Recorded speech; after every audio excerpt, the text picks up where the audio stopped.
Hi, Konkon! Good evening, everyone! How are you guys doing today? Hello! Wow! Wow, wow, wow! My story Dungeon Sweat? Hey, yo! I mean, if you're here, then I guess so, yeah? If you're here today, then I guess you are my little Dungeon Sweat. Yeah. Dungeon Sweat mentioned. Crazy. Kiichan sees this message, I'll confess to my crush. Okay, do it then. Do it. Do it then. Do it. Do it then. Do it. Just got off break. Hi, Smashy! Ooh. Wait. It's like 1 p.m.? Is 1 p.m.? You get off work at 1 p.m.? Yeah. What do you mean, oh no? Why would you say that? And say, oh no? Face the consequences of your actions. What did you expect? You have to do it now. You have to do it. If you don't do it, you have no balls. If you don't do it, I will personally take your balls off. What? What? Anyway, I had a good productive day today, I think. Yeah. This morning I had like a meeting about what? I don't know. Anyway, I had a meeting about content strategy, and then I worked on a short that still needs to be approved, so I can't post it just yet. And then after that, I also started recording for another short, which I didn't have time to finish, but you know, I still think it's pretty productive. Yeah. And then what did I eat today? I ate a can of cream corn. Yeah, for lunch. And then I had a box of pepero, and then well, dinner was slightly healthier, I guess. It's some leftover tinola that my dad cooked. So that's, yeah. Anyway, I did work and I did League. I played one game of League in between because I'm trying like we're trying out, you know the Pomodoro method. You know the Pomodoro method where you work for X amount of time and then you take a break for X amount of time. So I've been trying work 1 hour, play League 30 minutes or so. But I fucking lost! We were doing so well! Top, mid, and bot were doing so well. But it's my fault. Honestly, it's my fault that we lost. And I'm still so mad about it, but I'm not gonna think about it anymore. Yeah. It's my fault because everyone was at fucking Dragon, and I said, okay, I'll stay at the base and defend. I say as I'm in the jungle removing wards, and meanwhile this fucking Tristana was free to walk up to our nexus because it's wide open, and then because I don't have flash and I don't have anything, and my E was on cooldown, I can't even get to her, and then she just fucking bursted that shit down, and we fucking lost. And that's it! It's my fault! Anyway. Aita? I left the base. I left the base when I said I was gonna stay and defend it. Aita? You're the asshole then? Damn, I know! So mad. Anyway. I did crash out. I did crash out for a bit, and then I got distracted because I was forced to go back to work. But now that I'm remembering it again, anyway, whatever. First Aita of the day, and it's key. I literally said, right, I was duoing with Vag, and I literally said, okay, I'm gonna stay and defend. I said that I'm not even at the base. I'm like close to the base, I guess, like first tower, T1 tower, bottom tower. No, sorry, T2 bottom tower. But that's kind of far, I guess. Like the Tristana was like pretty fast, and then she got there, and then she fucking ended the game. Yeah, it was not enough. Maybe I should have backed. Maybe I should have recalled. I wonder if it would have been faster if I recalled. I don't know. Anyway. Should someone keep track of... Should we? We don't have to. Why would we have to keep track? What is this? What is this? Like, why are we keeping score? Anyway. Aita and I said I'm gonna defend the base, but I wasn't even in the base. Why are we talking about League? I don't know, because I told chat what I did today. And that was a nice little segue into my one fucking game of the day. Anyway. Yeah, we ain't doing all that. Oh no, we ain't. Anyway, yeah. The reason why I'm doing this today is because I've been coming across like some Smosh videos on Facebook where they have this like... I don't know if it's like podcast style. Not necessarily. I don't think it's podcast style, but it's more like... Yeah, I don't know. They've just been appearing on my timeline randomly. And it's always like the Aita stories, and I'm like, ooh, I actually sit down and listen to them discuss it, and I'm like, oh shit, this actually kind of entertaining. Yeah. A millennial? Wow. But yeah, like, I actually have one of the stories that they read. And like I wanna read it to you guys, and then we can discuss together who you think is the asshole or not. Cause like, you know how Aita stories have like some wild shit going on sometimes. Yeah. Yeah, the Reddit videos. So you know, we might as well do our own. It's been 6 years and I haven't done this type of content even a single time. So you know what? New year, new me, this is the chance to try out something new. Why the hell not? I personally enjoy it.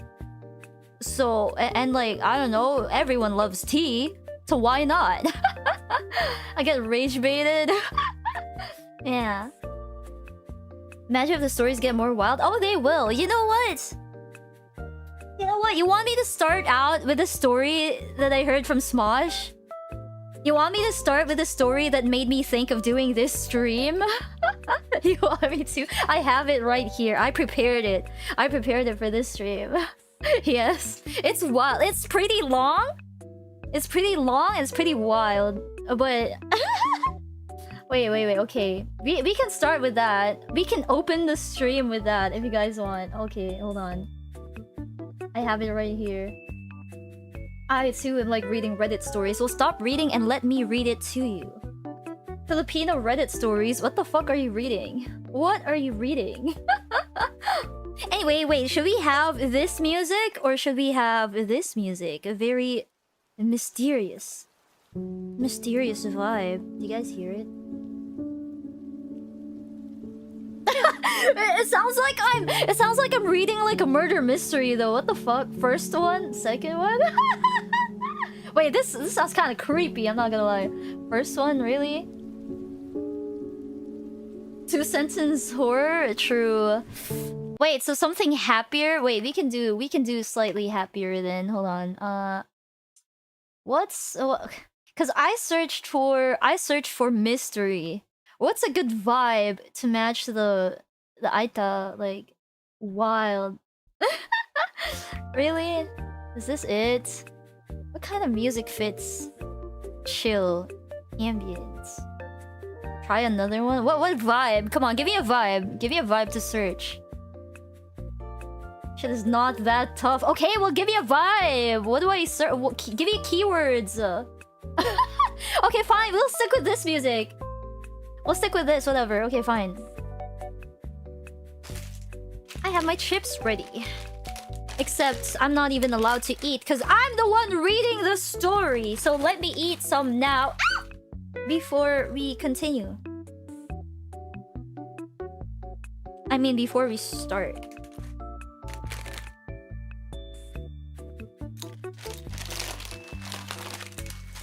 Okay. Okay. Go, grab some snacks. Go. Okay. What chips are those? Do you guys know the sweet corn Nova? They're not... I wouldn't say they're my favorite, but they're okay, I guess. Holy shit, I just... How did that happen? I just spilled chips all over my... little chip crumbs. Fuck, wait, I need... I need to wipe it off. Wait. Only have wipes. Wasting one wipe on it.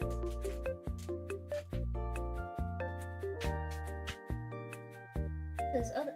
What? It actually. There's a lot of crumbs. Where did that come from? Where did that come from? I didn't. Okay, it's fine. Fine, we're not gonna crash out over this. We're not gonna crash out. I'm not gonna crash out. We haven't started yet. I'm not gonna crash out. It's just some crumbs. I can handle some crumbs. Okay, there you go. Okay. Okay, I'll start. You know what? Maybe I should type the title. Hold on, I'll type the title so that we have context, or if anyone wants to do timestamps or whatever, can do that.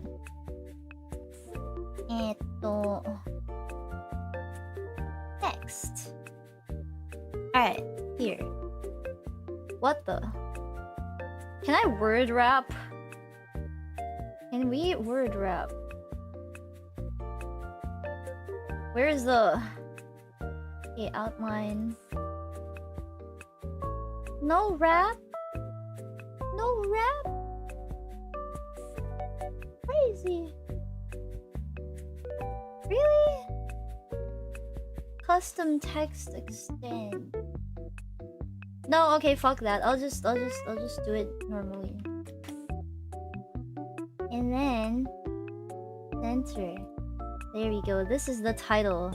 This is the title of our first AITA story. You guys even read it? Maybe I should like... Wow, that's pretty long. What is this, an isekai title? Fuck, okay. Maybe I'll just put like... Maybe... Instead of an outline, I'll just put a background. Yeah, maybe that's better.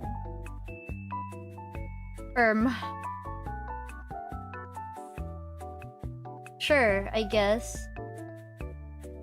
There we go. Okay. Am I the asshole for teasing my friend about not recognizing my kid, thus ruining her marriage in an unrelated engagement party? So from the title alone, you can tell that it's gonna be a wild ride, and this is a long one, so get ready. Anyway. Okay. Give me some slack. This is my first time doing this. Also, let me resize chat real quick. You guys are too... You guys are covering the screen. Too much. Okay.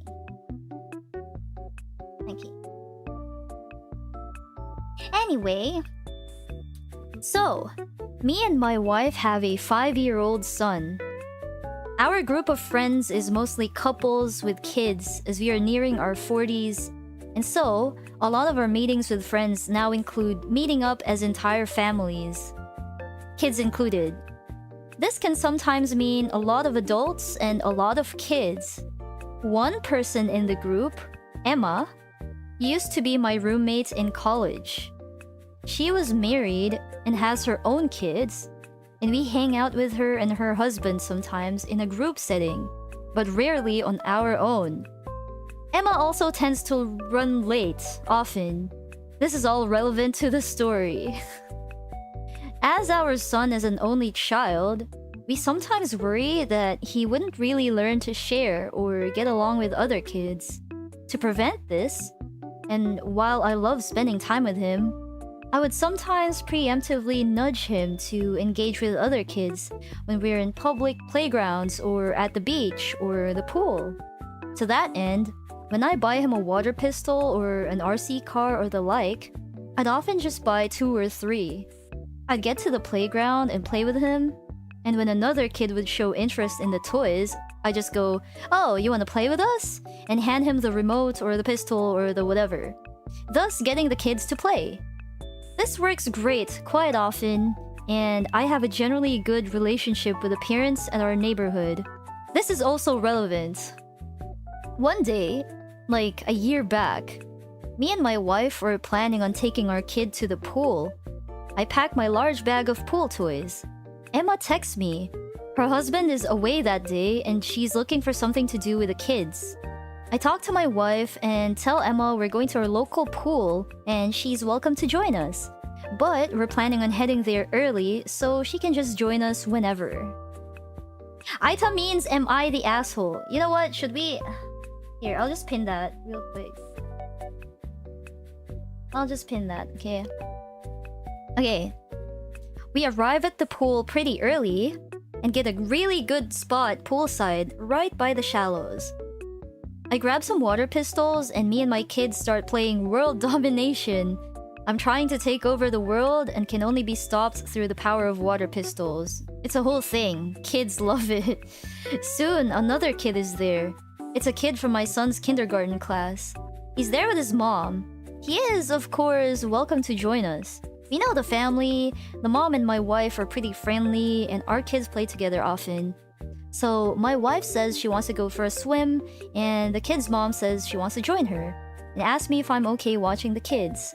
I say sure, since by this point the kids are blasting each other with water pistols and I'm just chilling poolside, just occasionally having to call out, "Oh no, my plans for world domination ruined," because sometimes that's just what parenting is. Ooh, thank you for the raid. Hi, Yumemi! Hello! Welcome! We're just reading, like, Reddit stories from Am I the Asshole? TLDR... Oh no, I cannot TLDR this right now at our current point. So, the guy is the one writing. The guy is the one writing. They have one son. They have a friend named Emma. Like, they have a bunch of friends, all with kids. So they hang out sometimes. And this particular day, at this point in the story, right? OP and his wife went to the pool with his kid and Emma wanted to join them. But she's running late, so they were there first. Anyway, then Emma and her kids show up. She's really happy to see me and I give out toys to her kids. All is going well. Then my son's friend runs up and asks for some other toy and I go, "Sure thing," and hand it to him. Emma goes, "Oh my god, so cute. He looks just like you." I laugh and say, "Okay, cool, but this isn't my kid." Now, in her defense, the kid does look kinda like me, making this kinda hilarious. When my wife and the kid's mom come back, I tell them this story. They also find it hilarious. We all have a friendly chuckle but think little of it. Fast forward to a few months ago. I haven't seen Emma in a while. We are at a friends group gathering and it was a good time all around. When we're about to call it a day, me and Emma are at the entrance. She's grabbing her stuff and I'm on my second trip from the car. Kids' toys, kids' clothes, dirty dishes, Tupperware with leftovers I want, etc. And I call out to Emma's husband, "Hey, can you call my wife and kid over? Just make sure it's actually my kid and not some random kid who kinda looks like me." I think it's a hilarious callback. He seems confused and kinda angry. He asks what the hell I'm talking about. Why would he call a random kid? I'm also confused, so I tell him the pool story. He doesn't laugh. Emma doesn't laugh either. The entire thing now feels kinda awkward. I awkwardly say goodbye, go grab my wife and kid, myself, and we leave. Okay, later that day, I text Emma to ask if everything is alright. I get no reply. I text again a few days later. Still no reply. I get the distinct sense I fucked up. But also, if she doesn't want to talk to me, I'm not gonna force the issue. I leave well enough alone. At worst, I thought she was mad at the joke I made, which was apparently in poor taste. Boy howdy did I underestimate the fallout of this joke. It seems innocent enough at first, right? A few days ago, I arrive at a friend's place and she's there. This is an engagement party, so no kids. I wasn't supposed to come, but decided to last minute. And my wife was at home with our kid. Emma sees me and is livid. She wasn't expecting to. She only came because she thought I wouldn't be here. She does, however, take the opportunity to tear me a new one though. She calls me out in front of everyone. Because of my joke, originally said with air quotes. Her husband was furious. From what she said and what I gathered from mutual friends afterwards, she previously commented on someone else's kid looking like someone who wasn't his father. Basically, it's the second time that Emma made that kind of comment. So the second time was with OP. Oh wow, that kid, so cute, looks like you. But she also did it the first time. Except that whole thing led to family drama in Emma's husband's family because in that case, that dude was cheating! And that was his kid! And a whole bunch of people were really hurt in the aftermath.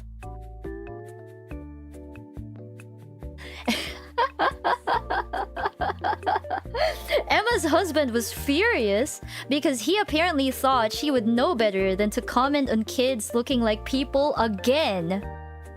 Oh, I get it now. Now that I'm reading it for myself, I kind of get it now. Because, like, when I was listening to the Smosh video, I kind of didn't get what the fallout was about. Like, so basically, she keeps commenting on kids looking like other people who aren't their actual parents. But then in the first time she did it, I don't know who that dude is. Is he talking about her husband? Emma's husband's family, because that dude was cheating and that was his kid. So it's Emma's husband. It was Emma's husband's kid or something. I don't know. This sent them down a spiral, especially because the husband apparently thought that she told me that other family story and that I was mocking him for his family drama. And he thought the story I told was just covering for her when I realized I fucked up. This was not the case. I had no idea that whole thing happened. Still, he didn't believe Emma when she told him. So they are now separated. She calls me an asshole and says I ruined her marriage. I am not a confrontational person. I apologize profusely. I say I didn't know, and if she didn't want me telling the story, she should have said something. She tells me I'm making excuses. This is now a scene in the middle of someone's engagement party, by the way. I apologize profusely again and leave quickly after telling the couple a quick congratulations. So awkward. I am later told this was anything anyone could talk about at the party, and now the engaged couple are mad at me too. Emma is even more mad because now everyone knows her drama. I am unfriended and unfollowed and everything. Some friends think I couldn't have known better and the joke was pretty innocent, benign.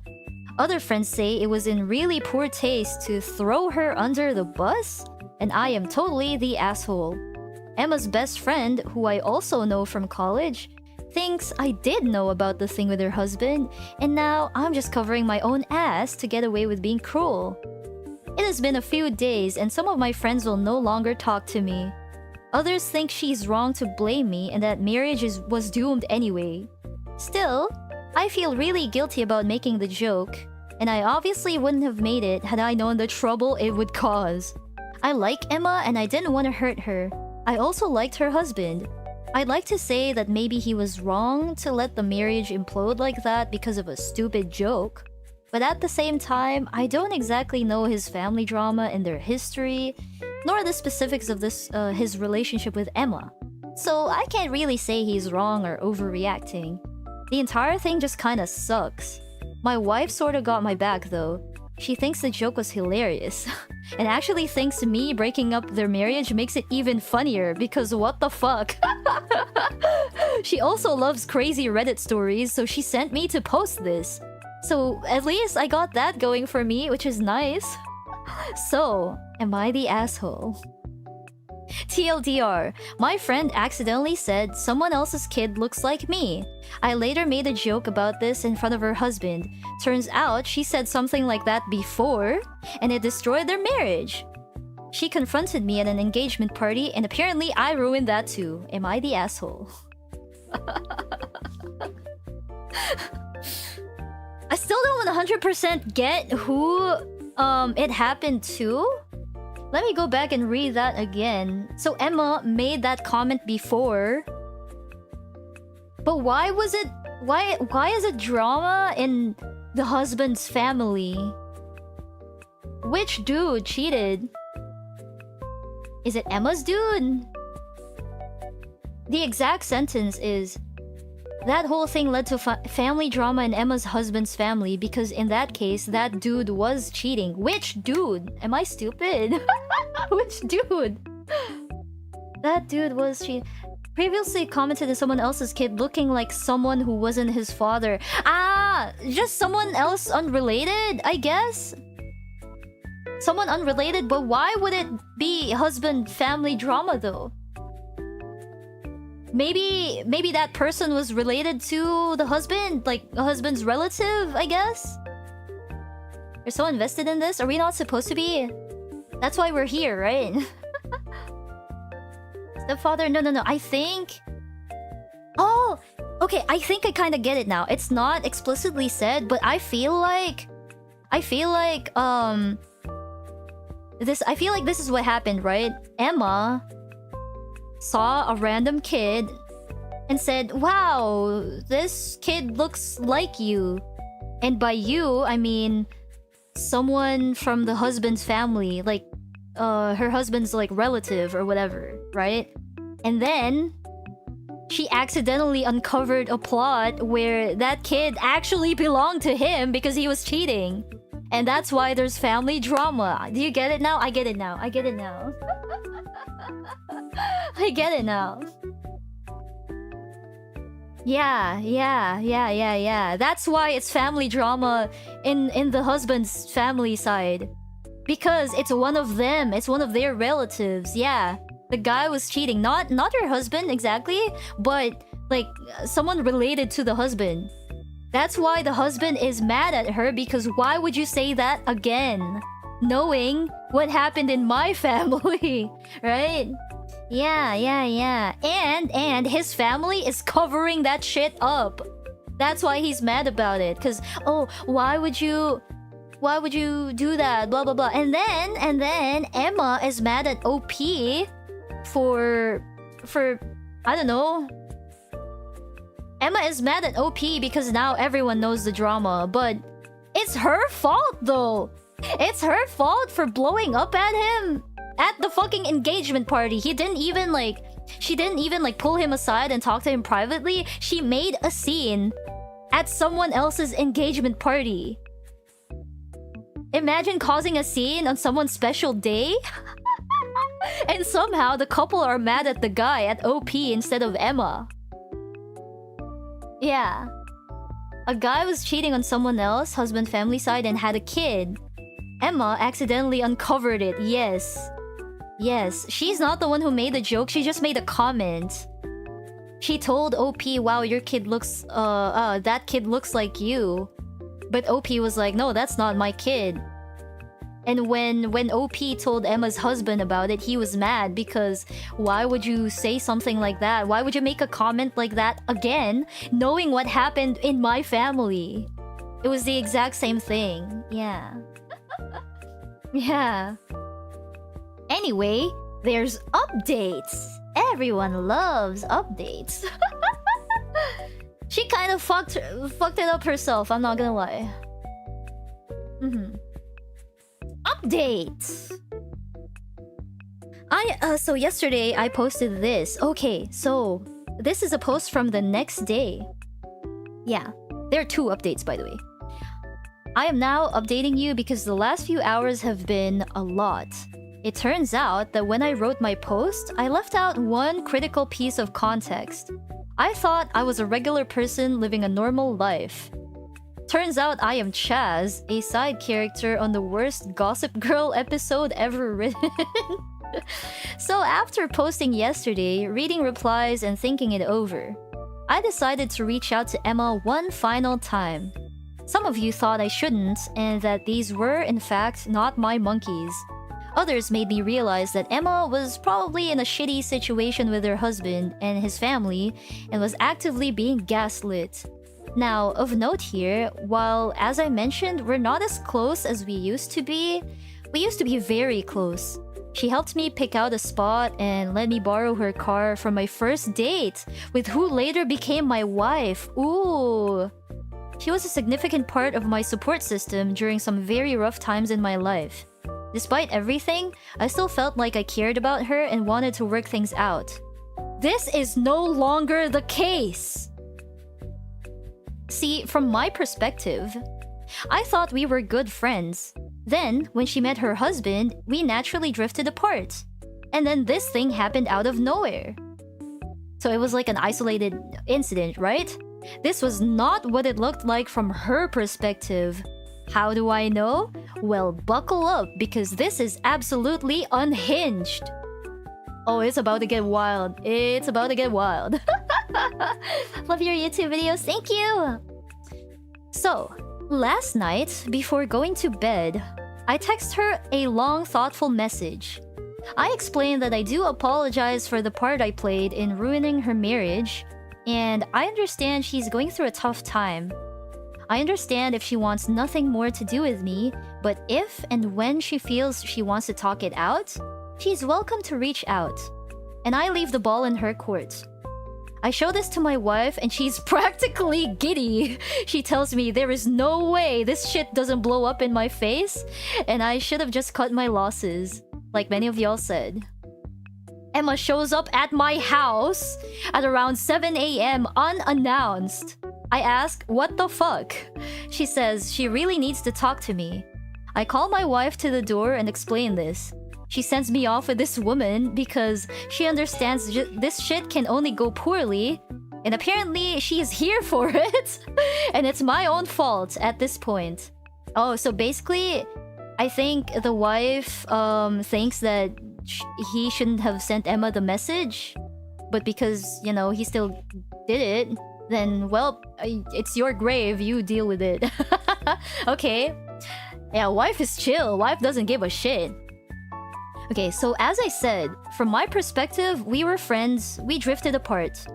From her perspective, for the last 15 years, she has been playing some weird game of 4D chess. Or 2 different games of 4D chess? Apparently, she had feelings for me back in college, and she was trying to nice girl her way into a relationship with me. By being there for me when my dad died, and when I was struggling with being single, she always gave everything because she just assumed I would at some point come around. You'd think that me getting married or her getting married would change that, and it did, just badly. Apparently, her husband knew about her feelings, which is why he always kept me at a distance. We never drifted apart. He explicitly asked her not to meet with me anymore outside of large social gatherings. That day at the pool? Yeah, that was her sticking it to him because he was away cheating on her or something. And he didn't like her hanging around me scantily clad in a bikini. It wasn't just that he was upset at the joke, he was upset because apparently I was having an affair with his wife and rubbing it in his face. Makes no sense? I know, it gets worse! It gets worse! That thing at the wedding? Well, at least she didn't plan that. I told her friends getting engaged that I wasn't coming. She asked and verified this. She wasn't expecting to see me, and they told her I wouldn't be there. But once I showed up, she decided to exploit it. She intended to have a huge scene with me, so that she could tell her estranged husband and friends that I ambushed her because she broke off our affair. Our affair. Apparently, we had an affair. Oh, what affair is that? You ask. I did too. Apparently, the story some people got was that she and I were having an affair. And it ended, and I was stalking her. And that's why they had the altercation at the engagement party, and that's why they were mad at him. Her husband left her because he found out. So people more inclined to believe her just thought that was what happened and wanted nothing to do with me anymore. So why did her husband actually leave? Well, some of you called it. According to her, he was cheating on her a bunch and overall not a nice person. She never actually cheated on him, but used me to pretend that she did without my knowledge. So after the joke at the gathering, which may have indeed been in poor taste, they had a huge fight and he left the house. As for the thing with his family, from what I gather, it was some dude sleeping with his cousin's wife or some such shit. Oh yeah, we were right, it was the relatives. So anyway, she tells me all this insanity and tops it off with that my message really moved her and we can still be friends. The reason she rushed to show up at 7 a.m., my message made her realize I am actually the only one who really cares about her, and everyone else in her life is fake and don't really care. I'm not the sharpest tool in the shed, but now this sounds like some really manipulative shit to me. And now I'm thinking back to a lot of our previous interactions, and a lot of them also seem like that to me now. I am not a confrontational person. I was willing to accept that I fucked up. Maybe some of you were right, and the joke was in poor taste. And I'm a huge asshole for making it because I thought that if he knew the story, he would get the call back. And if he didn't, I'd tell him a funny story about his wife. I accept all that criticism, but this? Fuck no! I was done. I tell her I am done with her shit. She can get back to her husband, leave her husband, keep any friends she wants because I am fucking done. I can forgive a lot, but she had been basically not communicating with me for over 15 years. I was telling her everything about my life and my feelings, and I was absolutely appalled by just how much of a one-way street it turned out to be. I feel like I didn't ever really know her. Maybe I played a role in that too. Maybe I was self-centered or selfish and didn't consider her emotions or her signs. I don't know. And you know what? At this point, I don't think it matters. She lied to me so much. She lied to so many people so much. I just don't care anymore. I don't think there's anything left to this friendship to fix. And the worst part? I just gave you this huge update, and I genuinely don't know how much of it is true. Maybe she was completely honest with me. Maybe she lied about everything and we're still playing 4D chess. Who knows? I certainly don't. And that, more than anything, is why this friendship is over. Because even if I could forgive everything, I can never really trust her. Wow. So that's that. There will probably not be any more updates because this was meant to be a lighthearted post and it turned out into a total clusterfuck, and I'm just so tired and so sad. I'm sorry if this wasn't as readable or as coherent as my previous post. This just happened and I'm just exhausted. My wife has been very supportive, though I assume at some point I'm due some well-earned "I told you so." She knows there wasn't an affair and certainly no stalking, and most of my friends probably know that too. I may try reaching out to some others because, well, I don't know, maybe they were told even worse things about me. But I am just done with this. And now, I'm gonna spend what's left of this weekend with my family and try to put this shit behind me. Thank you all for reading and for your advice. Final update. Okay, but before that, let's discuss what the fuck we just learned. That's toxic, don't cheat, period. Thank you for the super chat. Holy clusterfuck.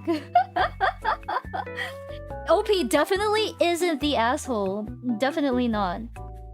Here's the comments. So she's been telling people you had an affair? Run for the hills! Open a group chat with the friends. Tell the truth, and whoever doesn't believe you, drop them. If she takes the narrative... If she takes the narrative, would be your word against her. She made up an entire fucking narrative about them having an affair. Because she wanted revenge on her husband for cheating on her. Also, by the way, his family's her husband's family has a history of cheating because like some other relative also did that shit. Whatever. It's in the fucking family and they're protecting each other. What the fuck? Just break up with a cheating husband? Yeah, she made up this whole plot. She was playing 4D chess because... Wait, but what? But why would she do that to him? Apparently, she liked him before, too. Oh, wait. Oh, yeah, no, it gets worse. Because, like, she liked him before and she was trying to manipulate her way into becoming his girlfriend or something. Nice girl her way into a relationship. That's crazy. Crazy. You in the States, divorce is legal? Well, we don't know that. To be fair, we don't know where they're from. We don't know where it's from. He never said. Yeah. I don't think they were very good friends if they cut him off without hearing his side. Maybe tell them and let them know how awful it was and no one cared enough to at least talk to him about it. True! True! Probably is, mayhaps. Emma has some serious problems and I hope she gets some professional help. Hopefully this doesn't turn into some fatal attraction crap, but if I were you, I would watch your back. I feel like Emma isn't done. Well, there's a final update, so I guess it isn't done.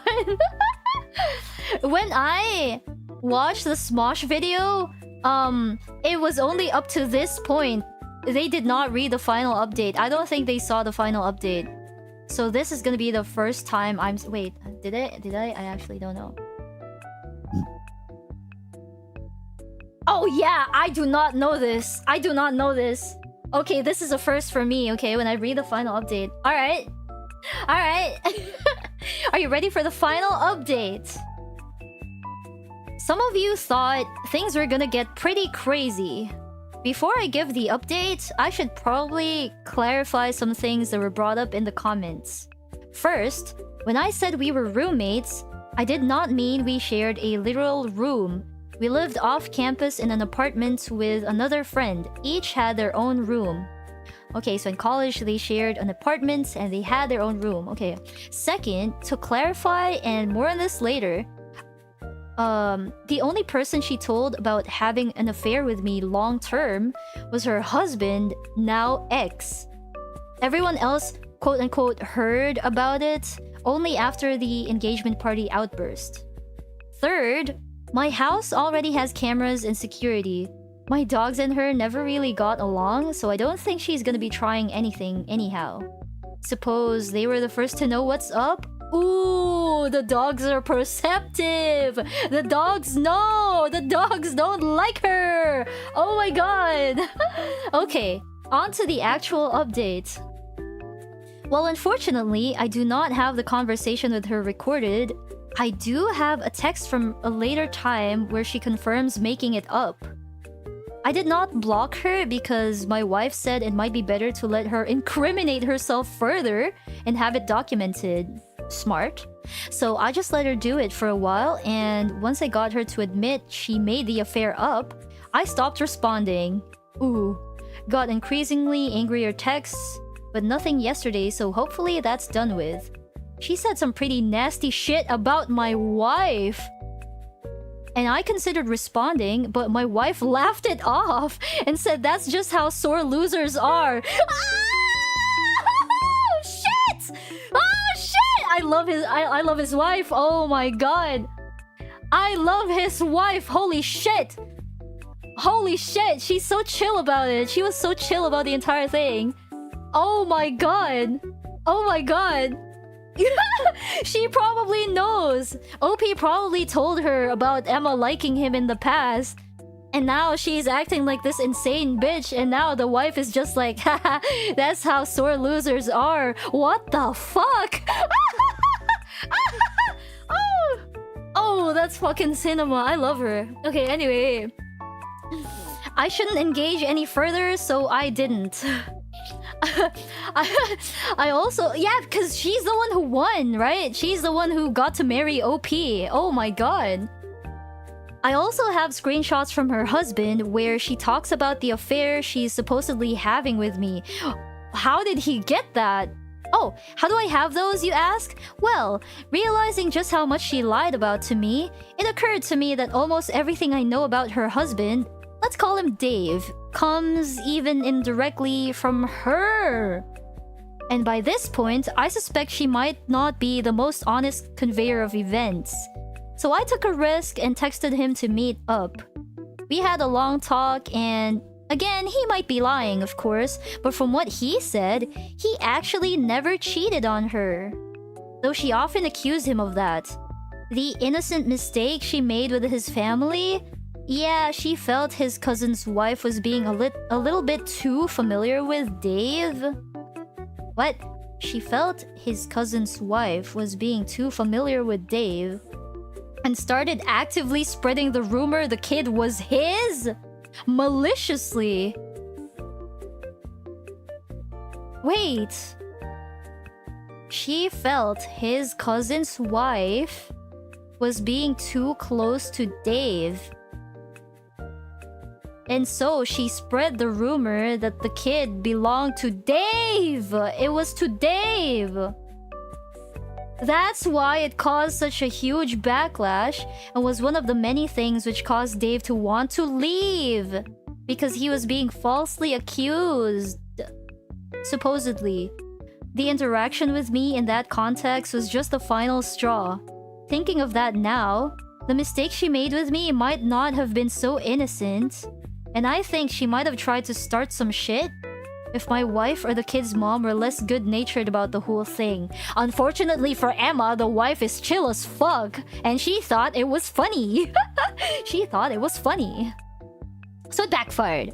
So anyway, Dave is fighting for full custody so that that can get really ugly. I don't know the legal nuance of divorce, but I assume he's in for a shitstorm.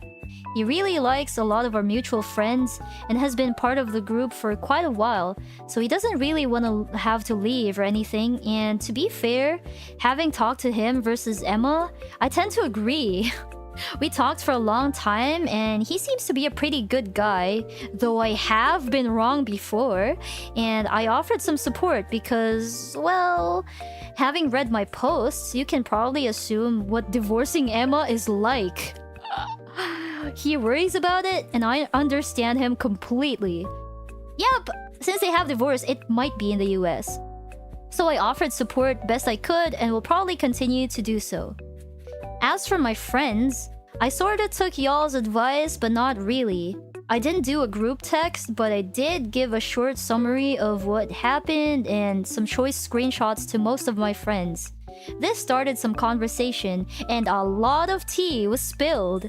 And some realizations were made regarding the fact that a lot of drama that plagued our group over the years can actually be attributed to misunderstandings caused by Emma! Who would have guessed? Many of the conflicts in their group were caused by Emma! More tea ensued. Wife is having a blast. I love the wife! I love the wife! Wife is having a blast. Okay. She loves the tea. She loves the tea so much. Okay. So, yeah, some of my friends were gobsmacked since they didn't really hear Emma's story, but understood what a clusterfuck this was. Others were understanding. Emma's best friend blocked me, so she got nothing, but I suspect she'd remain unswayed regardless. And I suppose that's good. Most people I talked to felt we should probably cut contact from Emma, and that would be that. Her house in our neighborhood is owned by Dave, and she already moved out, so we're not supposed to be seeing too much of her day to day. I don't want to demonize her. I don't think she was evilly cackling as she tried to ruin lives. I think she's a very troubled person, and I still hope she finds peace and friends and relationships that would help her through whatever the fuck she's going through, and mostly a good therapist. But this is no longer my circus, and she's not my monkey. And so I hope she does all that way the fuck away from me. As for my wife, here things get a little tricky. Oh, okay, sorry. I reacted before reading it to you guys. As for my wife, here things get a little tricky. See, my wife confessed that she and Dave were having an affair all this time, and so we are getting a divorce. I'm kidding about the last part, of course. God, could you imagine? No, my wife is awesome and remained awesome. Jesus Christ! Okay, I still love her. Since the situation seems to be mostly resolved, she is now allowed to tease me about it, which she had been a lot. I might take a while to live this down, but otherwise we are doing well, and for the most part, things seem to have settled down with my friends. Though I may want to reevaluate some of my relationships with some of the ones who were more inclined to believe some pretty bad shit about me. And yeah, that's about it. Sorry, there wasn't really the crazy showdown some of you may have expected. I do think this thing is behind us now, and thank you all for reading and for your advice. Fucking OP, man! I almost had a heart attack! What the fuck? That would be pretty fucking wild though, imagine. Oh god. Oh god. Oh god. I think he's an asshole for joking about that. Fair. Fair. Fair. OP is the asshole because of the last joke. Yeah. Comments. Wife is having a blast. Well, it's always good to have humor and the ability to stay positive during the shitstorm. You have a smart one, don't ever let her go. Yeah, holy shit. I'm obsessed with his wife. True! Shit, she's so cool. She's so cool. Oh my god.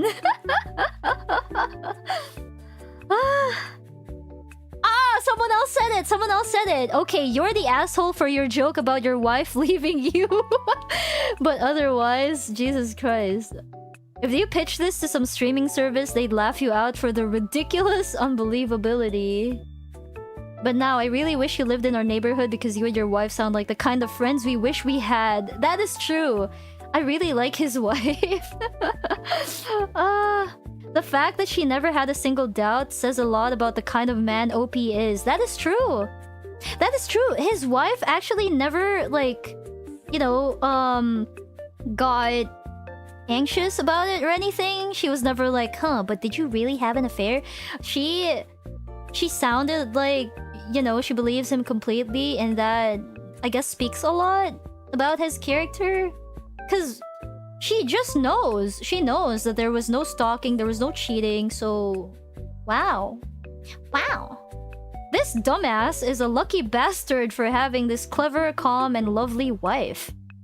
Because he had been behaving like a complete idiot until now. Really? Wait, why was he the idiot? He's a victim. Why is he the idiot? She has been supporting him all the way while trying to give him the best advice she can, but that his strong head could not accept. Ah, that is true, I guess. She did tell him not to contact Emma, but, you know, because we were very close friends, he decided to give her a chance, and then boom! Another woman would have dumped him long ago for being this kind of pushover and stubborn at the same time. This could have gone very bad while he kept ignoring smarter people on Reddit and his own wife, making things worse in every step. Lucky bastard indeed. OP's wife is the MVP of this story. Kudos to you, I know you're reading. I love the wife. I love the wife. Yep. Yep. Yep. Yeah.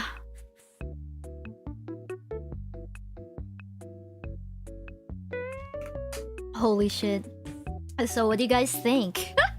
What do you guys think of our first story? What the fuck?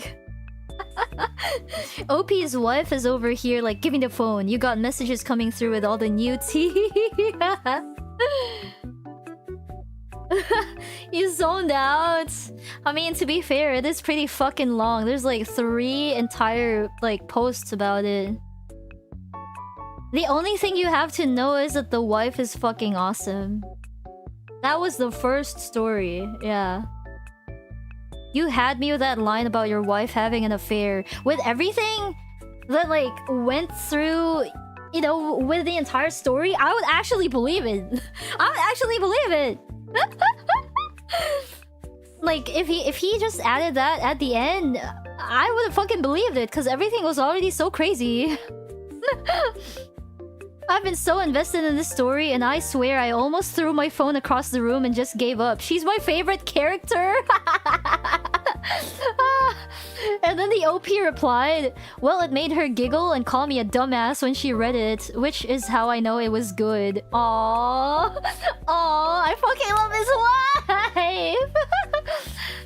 A different comment. I have to be honest, you are one lucky son of a bitch for marrying that woman. Many people would not find the humor in this so easily. Make sure you're taking good care of her, take her amazing ass out to dinner, and buy her flowers for fuck's sake. She deserves it.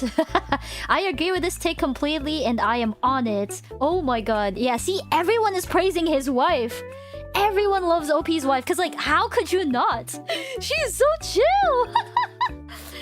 She's so chill and so, like... See, another comment about the wife. I just want to say how amazing your wife is. She's been supportive and, from the looks of it, is not affected by the whole situation at all. Emma is a textbook toxic gal, and I'm glad everything has worked out fine for now. Holy shit. Glad your wife sees the funny side of it. Yeah, wife is having a blast. You definitely hit the jackpot with this one. I like her a lot. Everyone loves OP's wife! Oh man, yeah. Majority of people loved OP's wife. Jeez. But yeah, do you guys believe Dave though? Do you guys believe Dave's side of the story that, oh, I actually never cheated on her? It's a story that she made up. But because of what we know about Emma not being honest, it kind of makes sense. It makes it more plausible that she was lying, right? To ruin Dave's image, I guess. But...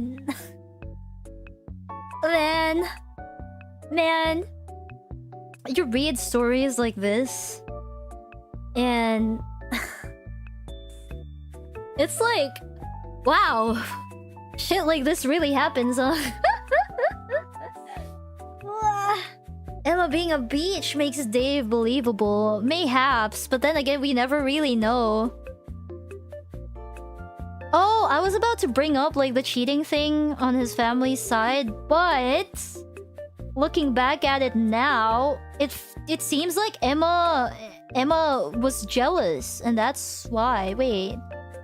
Yeah, cause the reason there was family drama was because apparently Emma made that comment and it might have been intentional, and then oh, because the wife of his cousin seemed to be getting close to him, to Dave, and maybe she was getting jealous. So, she made a comment about how the kid looks like Dave, which kind of implies that he was cheating, right? And that's why the family, like... That's why the family was torn inside out, because what the fuck do you mean? Cheating, blah blah blah blah blah blah blah. Which... This story came from Emma, so it might not even be true, you know? It might not even be true that it was actually his child. Maybe he didn't actually cheat. Maybe it was just her story. You know, the same way she spun a fucking story about being in an affair with OP. That's still so wild. Yeah, that's it for our first AITA story of the day. Wow. Wow. Okay. Next one. Are y'all ready for the next one? This was posted 8 hours ago. Okay, fresh. Fresh stories. Okay, not that long. It's pretty short. But it's pretty popular here. Very recent.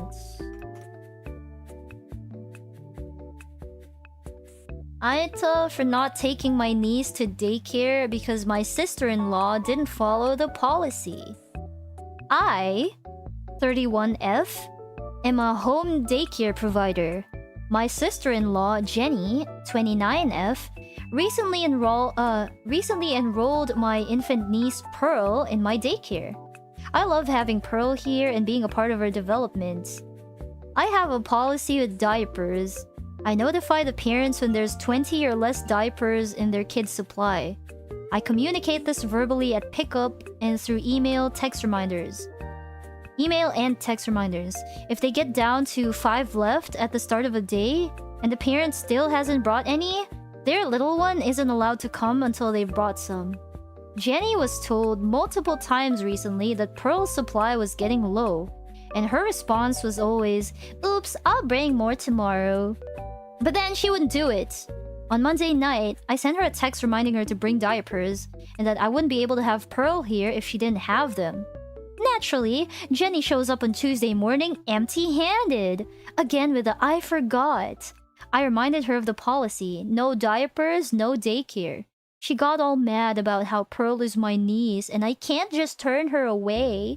Can't I break the rules just this once? And that I have no idea how busy her life is and that moms forget things sometimes? I told Jenny that she needs to follow the same rules as everyone else, and she said that I should find room in my heart for exceptions. Am I the asshole for not taking my niece to at daycare because my sister-in-law did not follow the policy? TLDR, Grass. OP has a niece, and her sister, the mom, keeps forgetting to bring fucking diapers, even though OP keeps reminding her, "Hey, bring diapers because no diapers, no daycare." Not the asshole. Not. She didn't follow the policy, yeah. She's trying to nepo her way into the fucking daycare. She's trying to nepo her way to daycare. Can't you find it in your heart to for exceptions? NTA, bend on this rule. Next will be about payment. Ooh, that's true. That's a good point. That's a good point. Next, if she allows this. Maybe next time, Jenny would be saying, "Oh, can't you find it in your heart to take Pearl for free? Take Pearl to daycare for free?" Yeah. Nah, yeah. And then she'll expect to be able to drop her off when she's sick or stay late without consequences. Holding family to rules is worse than strangers. How do you forget diapers? Yeah, especially since, OP keeps reminding her again and again through text. How could you forget? I don't know. I mean, I'm pretty forgetful too, but I mean, you literally have to bring Pearl over the next day. Why would absolutely not the asshole. Yeah. The policy is the policy for a reason. Giving special treatment to family is the fastest way to undermine your entire business. Savvy. Can someone give a TLDR? TLDR. OP daycare. Sister has daughter. Sister bring daughter to daycare. OP say no diaper, no daycare. OP reminds sister, Pearl no diaper. Buy diapers. For 2 days. Next day sister show up. No diapers. OP say no diapers, no daycare. Sister say, well, can't you make an exception for me? She's your niece after all. We're family. Is OP asshole? Yeah, that's the TLDR. Yeah.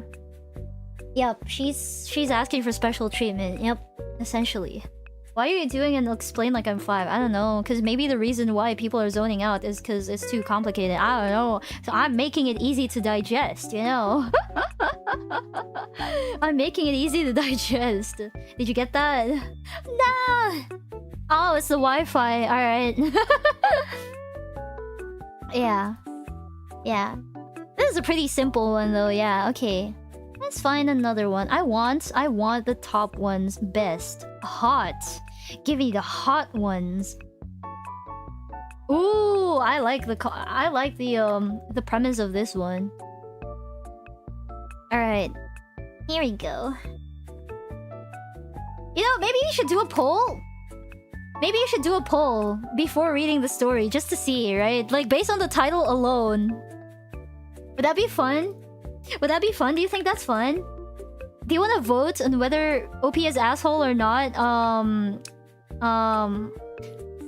Based on the title or after the story? What do you think? What do you think?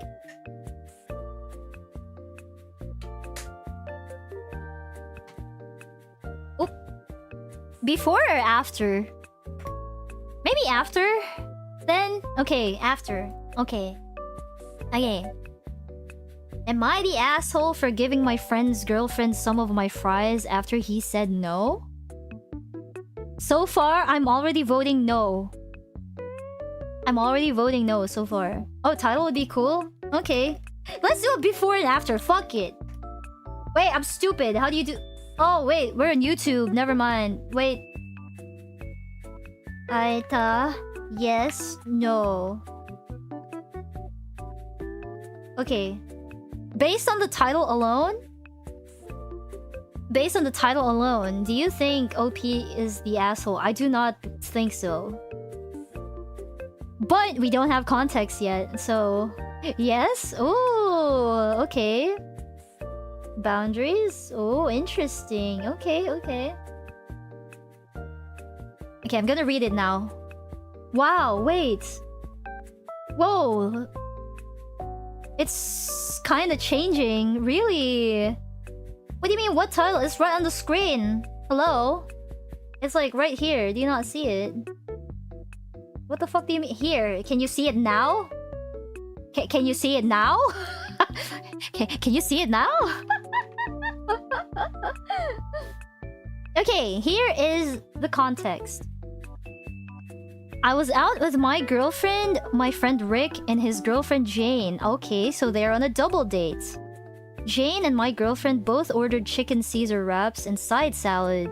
Rick and I got shaved beef sandwiches with fries. When the food arrived, Jane asked Rick... Wait a second, so okay, Rick and Jane are together, okay. When the food arrived, Jane asked Rick if she could have a few fries. Rick said no! If she wanted fries, she should have ordered fries! She said that she did not want an entire order of fries, she wanted a few. I said she could have some of mine. She said thanks and took a few. I did not think anything of this interaction. After we left, Rick asked me why I gave into Jane's little game. I said, huh? And he said Jane loves to play the "No, I don't want fries. Ooh, can I have some of yours?" game, and it pisses him off. I didn't really know what to say. I said that I don't think it's weird to want a few fries versus a whole order, and I could spare a few. Rick said it was a dick move to give his girl fries when he was obviously trying to make a point and get her to just order what she wants instead of taking from him. Am I the asshole? No! No! You were being the nice guy! Rick is the fucking asshole! What the fuck? Oh my god! Oh my god. Wait, can you change your vote? Is it possible to change your vote on YouTube? So currently we have no, right? Let's do it again. Let's do it again.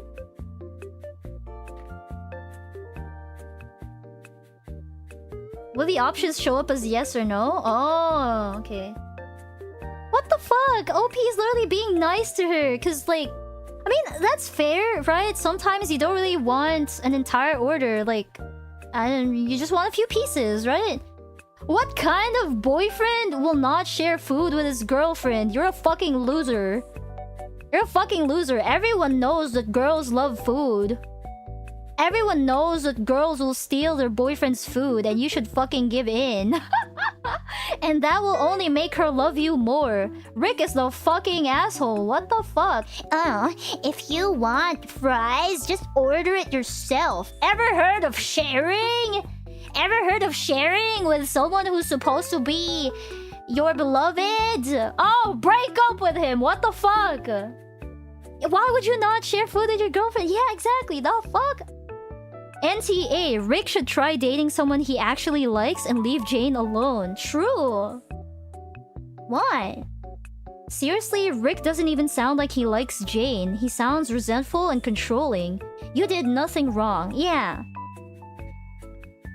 Aside from this, in general, Jane should get spare fries from someone who likes her. That is so sad. That is so sad. That is really sad. Yeah. It's not even just any random person, by the way. His own girlfriend. His own girlfriend. Like, it's one thing. It's one thing, right? Where, for example, you really, really like something. You really like a certain food. So, if your SO asks for some of it, maybe sometimes you'll be like, oh, like, you give them a little bit, but you don't want to give all of it, right? That's understandable, sure. But like, to refuse to give them even a tiny bit. Or, you know, maybe if she didn't want a whole order, maybe he should have been the one to order it instead. Okay, I'll order another one for you, and if you can't finish it, I'll finish the rest, right? That's what boyfriends do! That's your job as a boyfriend! That is your job as a boyfriend! To be a human trash can! That is literally the best part about being a boyfriend. What the fuck? What the fuck? What the fuck? Yeah, boyfriend is the designated human trash can. Always. Always. If she doesn't want all of the fries, it's your job to, like, finish it. Maybe he should have, like, instead of asking her to buy it, so gentlemanly, by the way, buy it yourself. He could have bought it for her so she stops yapping, and then maybe if she doesn't finish it, then fine, you finish it. The fuck? The fuck? What? Taking notes. Yep, I'm telling you guys now. This is what girls want, okay? Girls want to steal your hoodie, so prepare your hoodie. Make sure you don't get too attached to it, because she will take it. And you might probably never see it again. Or if you get lucky, because she's gonna, you know, take it home. She's gonna sleep with it every night. She's gonna sniff it. And then when your scent is gone, she might return it to you.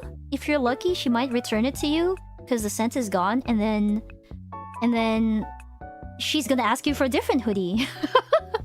And the cycle repeats. And yeah, the thing about food, right?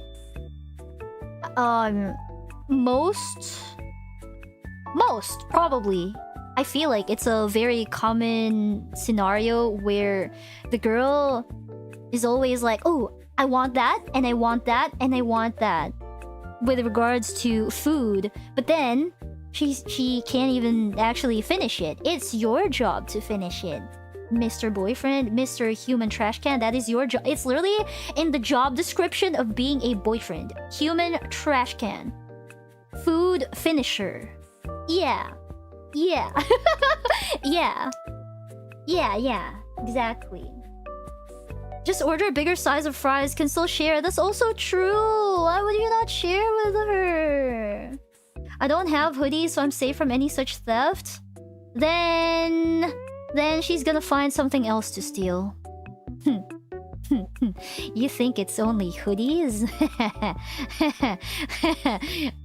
Oh, you sweet summer child. Hoodies are just the start. It's trash can, not trash cannot. True. You think it stops at hoodies? How cute. It only stops at hoodies if you have hoodies. But if you don't, they'll find something else. They will find something else. You have shirts, right? You wear clothes, right? Yeah. It doesn't have to be a hoodie. As long as you wear clothes and don't walk around like a caveman with no clothes, then she will find something. Lifestyle nudist? Then, you don't have a girlfriend, do you? I'm not giving her my Ferrari Polo. Then, you shouldn't get a girlfriend either. I don't know. Or buy, or like get a specific hoodie and then wear it and get your scent on it, and then like you can let her borrow that. Like you can prepare in advance. You know? You can prepare in advance. Buy yourself, I don't know, some hoodie that you will not get attached to, and then wear it a lot. And then when the time comes, you just give it to her. Yeah. Yeah. Yeah, Boy Scout. Boy Scout way. Yeah. This only applies if your GF is obsessive. I don't think it's even like an obsessive thing. It's just like... It's... I don't know. I don't know how to explain it. It's just a thing. Like when a girl really likes someone... It's like a little piece of like the one she loves or likes. And I say this because I speak from experience. I stole my old college crush's hoodie and I never gave it back. I still have it. I still have it. Like, I don't know. He lent it to me and then I just took it.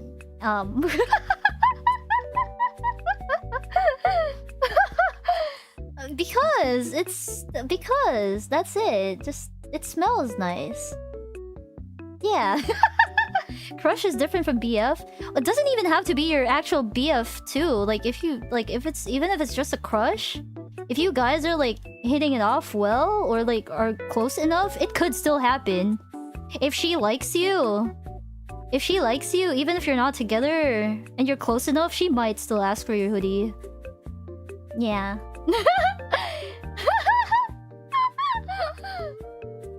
Yeah. Do girls steal anything aside from clothes? Food and clothes mostly. Yeah. Yeah. Yeah. Yeah. Yeah. Yeah. But yeah, let's find a different story. OP is NTA. Whoa. Whoa, this one has 8.5k. Okay, let's read this one. Yeah. Whoa, okay, this is a kind of a long one. Alright. Here we go. Key's Discord has a channel for AITA. What the fuck? Can you even do that, like... Can you even do it anonymously? I don't know. Is there a way to do it anonymously, like, through a bot? Oh my god. Oh wait, you might be onto something. What if we do, like, a community AITA? Yo! Wait, I wanna do community AITA, but... Usually, the stories that people post here is more like stuff that just happened. So if it happened a long time ago, would you even still remember it? Yeah, Google Forms. Yeah, yeah. That is true. Yeah, we could. Showing signs of being into me, but since I wasn't ready for stuff, I just quietly didn't follow up. Aww. I mean... You could have still stayed friends with her, or if she ever confessed to you, you could have just rejected her. You didn't have to, like, disappear. Wait, that's so sad. That's so sad. And you said probably, so you weren't even sure about it. That's so sad. What if you cut her off for no reason? That is so sad. You know you can just reject someone, right? But yeah. I never asked about it, but we stayed friends. Oh, okay. That's fine. That's cool. You don't have to ask about it. In my opinion, if someone really likes you, they should just go out and say it. They don't have to be presented with, like, questions. Hey, like, cause, like, no one is ever gonna be like, hey, do you like me? Like... Just have the courage to say it. I will always say this. I have always held this opinion and I will always say it. I will always mention it. Right? You guys know this very well. Very, very well. Yeah, exactly. I love you, Kiichan, as a Ni-chan. I love you too, Ni-chan. Thank you.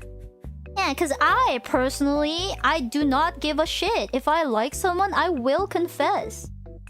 I will, and I did. And most of them didn't really end up anywhere for some reason, even though like most of them technically kind of liked me back, but like nothing happened. But we're still friends to this day, so you know what? Yeah, it's a win-win still. We still talk every now and then. We still hang out every now and then. Or catch up. Still friends. So no one's really losing here. Yeah. Just be friends. Oh, you got it? Like, I don't get it. I'll always lament this fact, but I don't get it. What's so bad about being friends? Unless you're like really, really like pining and yearning for that person, what's wrong with being friends? Bro got the pinnacle of human confidence. Maybe it's not even just confidence. Maybe I'm just lucky that most of the guys I ended up liking in the past were like good friends. Good enough friends. We were close enough that I felt like comfortable confessing to them, I suppose. Cause like I did have a bad experience too, technically. I was in 5th grade. I think I told this story before, right? Where oh, we can end this poll too. I had this like I had was it technically the first time I confessed? Whoa, that was the first time I confessed to someone too. I was 5th grade. Yeah, and like we used to be kinda close, I guess. Or like we were okay, we were alright. But the moment I confessed to him, he started fucking bullying me. He became mean. He became cruel to me. He hated me. Like, what the fuck? Okay. 6'7"? 6'7"? Yeah, he... like, legit, he started sending me, like, hateful messages afterwards. Like, I was like, what the fuck? Alright, bro. Guess I dodged a bullet, your dumbass. Was it the guy that told you look like an alien? Yeah, that was him. You guys remember? What a bitch. I don't know. But yeah, I'm honestly surprised that that experience didn't taint my future experiences, you know? Like, even if that happened in the future when I was like, I don't know, high school or college, I still, you know, found the guts to confess anyway. Because I am lucky and most, if not all of my guy friends are really, really nice people. They are good people. Yeah. To the point that I would trust my life in their hands. I would trust them with my life. That's how good they are. Yeah. Yeah. All of them. All of them. Even my online friends. That's extremely lucky, I would say. I don't know. Sure, buddy. What, you don't believe me? What's so unbelievable about that, huh? What's so unbelievable about having good friends, huh? Don't tell me you don't have good friends like that, and that's why you react that way. What? Is that crazy? Is that really that crazy? Imagine I accidentally find the guy, the things I do. What the fuck? No, you won't. You won't. Probably have one good friend who'll take a bullet for me. Probably just one friend like that? No fucking way. What? Only one? What? Surely you have like... What? Eh? Surely you have more than one friend who's a good person, cause like why would you be friends with someone who isn't a good person in the first place? What? Eh? Eh? Is this not common? What? Long time no see. 久しぶり.少しずつ英語勉強してるよ。今日もかわいい。ありがとう。今日も来てくれてありがとう。今日の配信に、レディットから、話を、読める。うん。They're good people, but not close enough that they're like family. Maybe I just get attached to people very quickly, or like get close to people very easily. I don't know. You do seem extroverted. You'd be surprised. Wait, actually, I might be. Oh, I always thought I was introverted though, but I guess I don't really. Okay, maybe that's not true. I don't really show signs of like textbook introvertism. Yeah. Yeah, I'm a shy extrovert. There you go. Mayhaps? That makes sense? Kinda. But yeah. I count my siblings as my friends. Ah. Oh. Introvertism. Introvert. Introversion!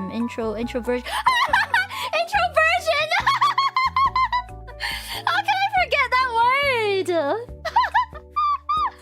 How can I forget that word? What the fuck? Me when I... Anyway. Did I tell you I don't really have friends IRL? Wait, what? No. Wait, no way. But like... You always mention like... What? Nah, I don't believe you. Cause like... Didn't you mention before? Like, oh, my friends are like... Watching my stories... Like, about me? My friends are watching Kiichan shorts. Or like, they ask you stuff about... What? Wait. What? I can read English well. I'm not good at speaking. Slang is difficult. 大丈夫, 大丈夫. It's okay. We learn together. そういうこと。日本語という、その、Oh no, the grammar is not grammaring. 日本語でそういうと思う。私も同じ感じる。 There you go. Friends, what's that? Is that delicious? Yes, very. I'll go eat soon. Good night, Nita. Thank you again for always, as always. Come on. Classmates, not friends. I guess, but my friends are not really like friends. They just like nail gun, correction tape.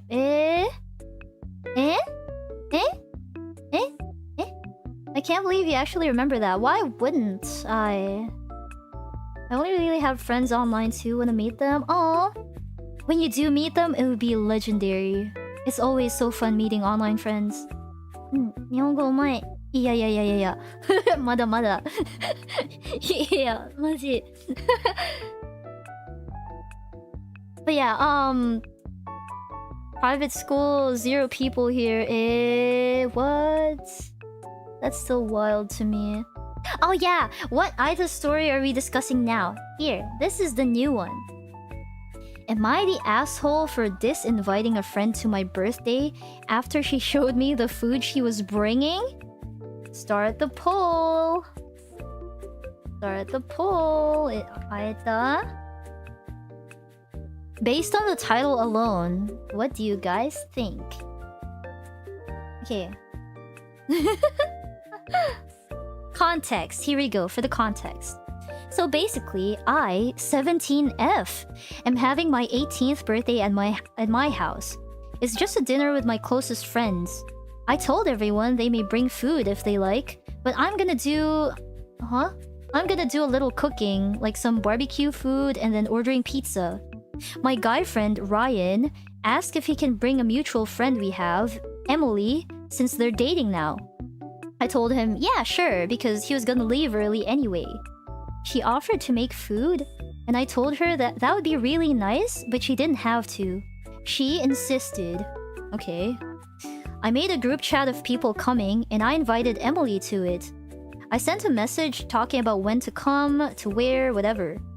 I An important thing in the message was about allergies. Oh, I see where this is going. I see where this is going. Okay, why? Wait, before we continue, why do you guys think it's yes? Oh, because you guys thought that OP just didn't like the food that the guest is bringing? Is that why? He should like show... No! I'm reading you a bedtime story. You listen! No! Oh, yeah, you guys thought that they just didn't like the food? Okay, that makes sense. But if it's about allergies, I can see where this is going now. Okay. I have a friend coming with a really serious nut allergy. I've never seen them have a reaction, but I've been told it gets pretty bad. I wrote in the message to triple check your food doesn't have nuts. Oh no, and to be aware of cross-contaminating. Everyone read the message, some replied. Emily did a thumbs up on that message. Last night, me and Emily were talking and she mentioned the food she made. I told her to show me a picture and it was a cake. The cake looked like something my mom had made before, and it contained nuts. I asked if it had nuts, and she said yes, but not a lot. And my friend could just not eat the cake. I told her I'd rather she just didn't bring it. She got mad and said she'd gone through the trouble of making the cake, so she's bringing it or she isn't coming.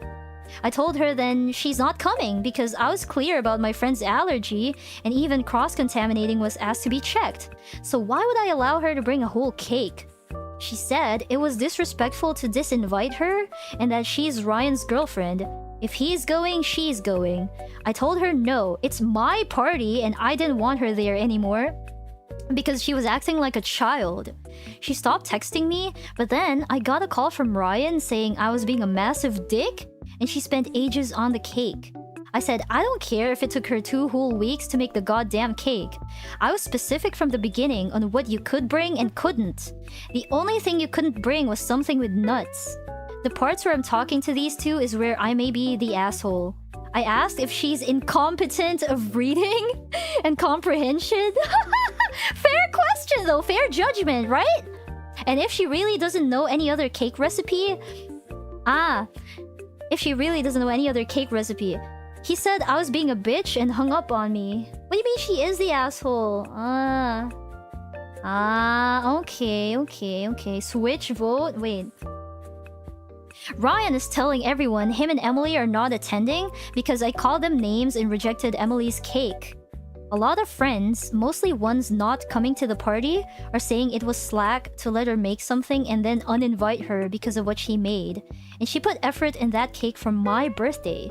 There's only 3 people saying I'm not an asshole, and one of them is my friend with a nut allergy. My party's tomorrow, and I kinda want perspective on this before then. Am I the asshole? I'm gonna make a new poll now. Most of you said yes before. Let's see what you say now.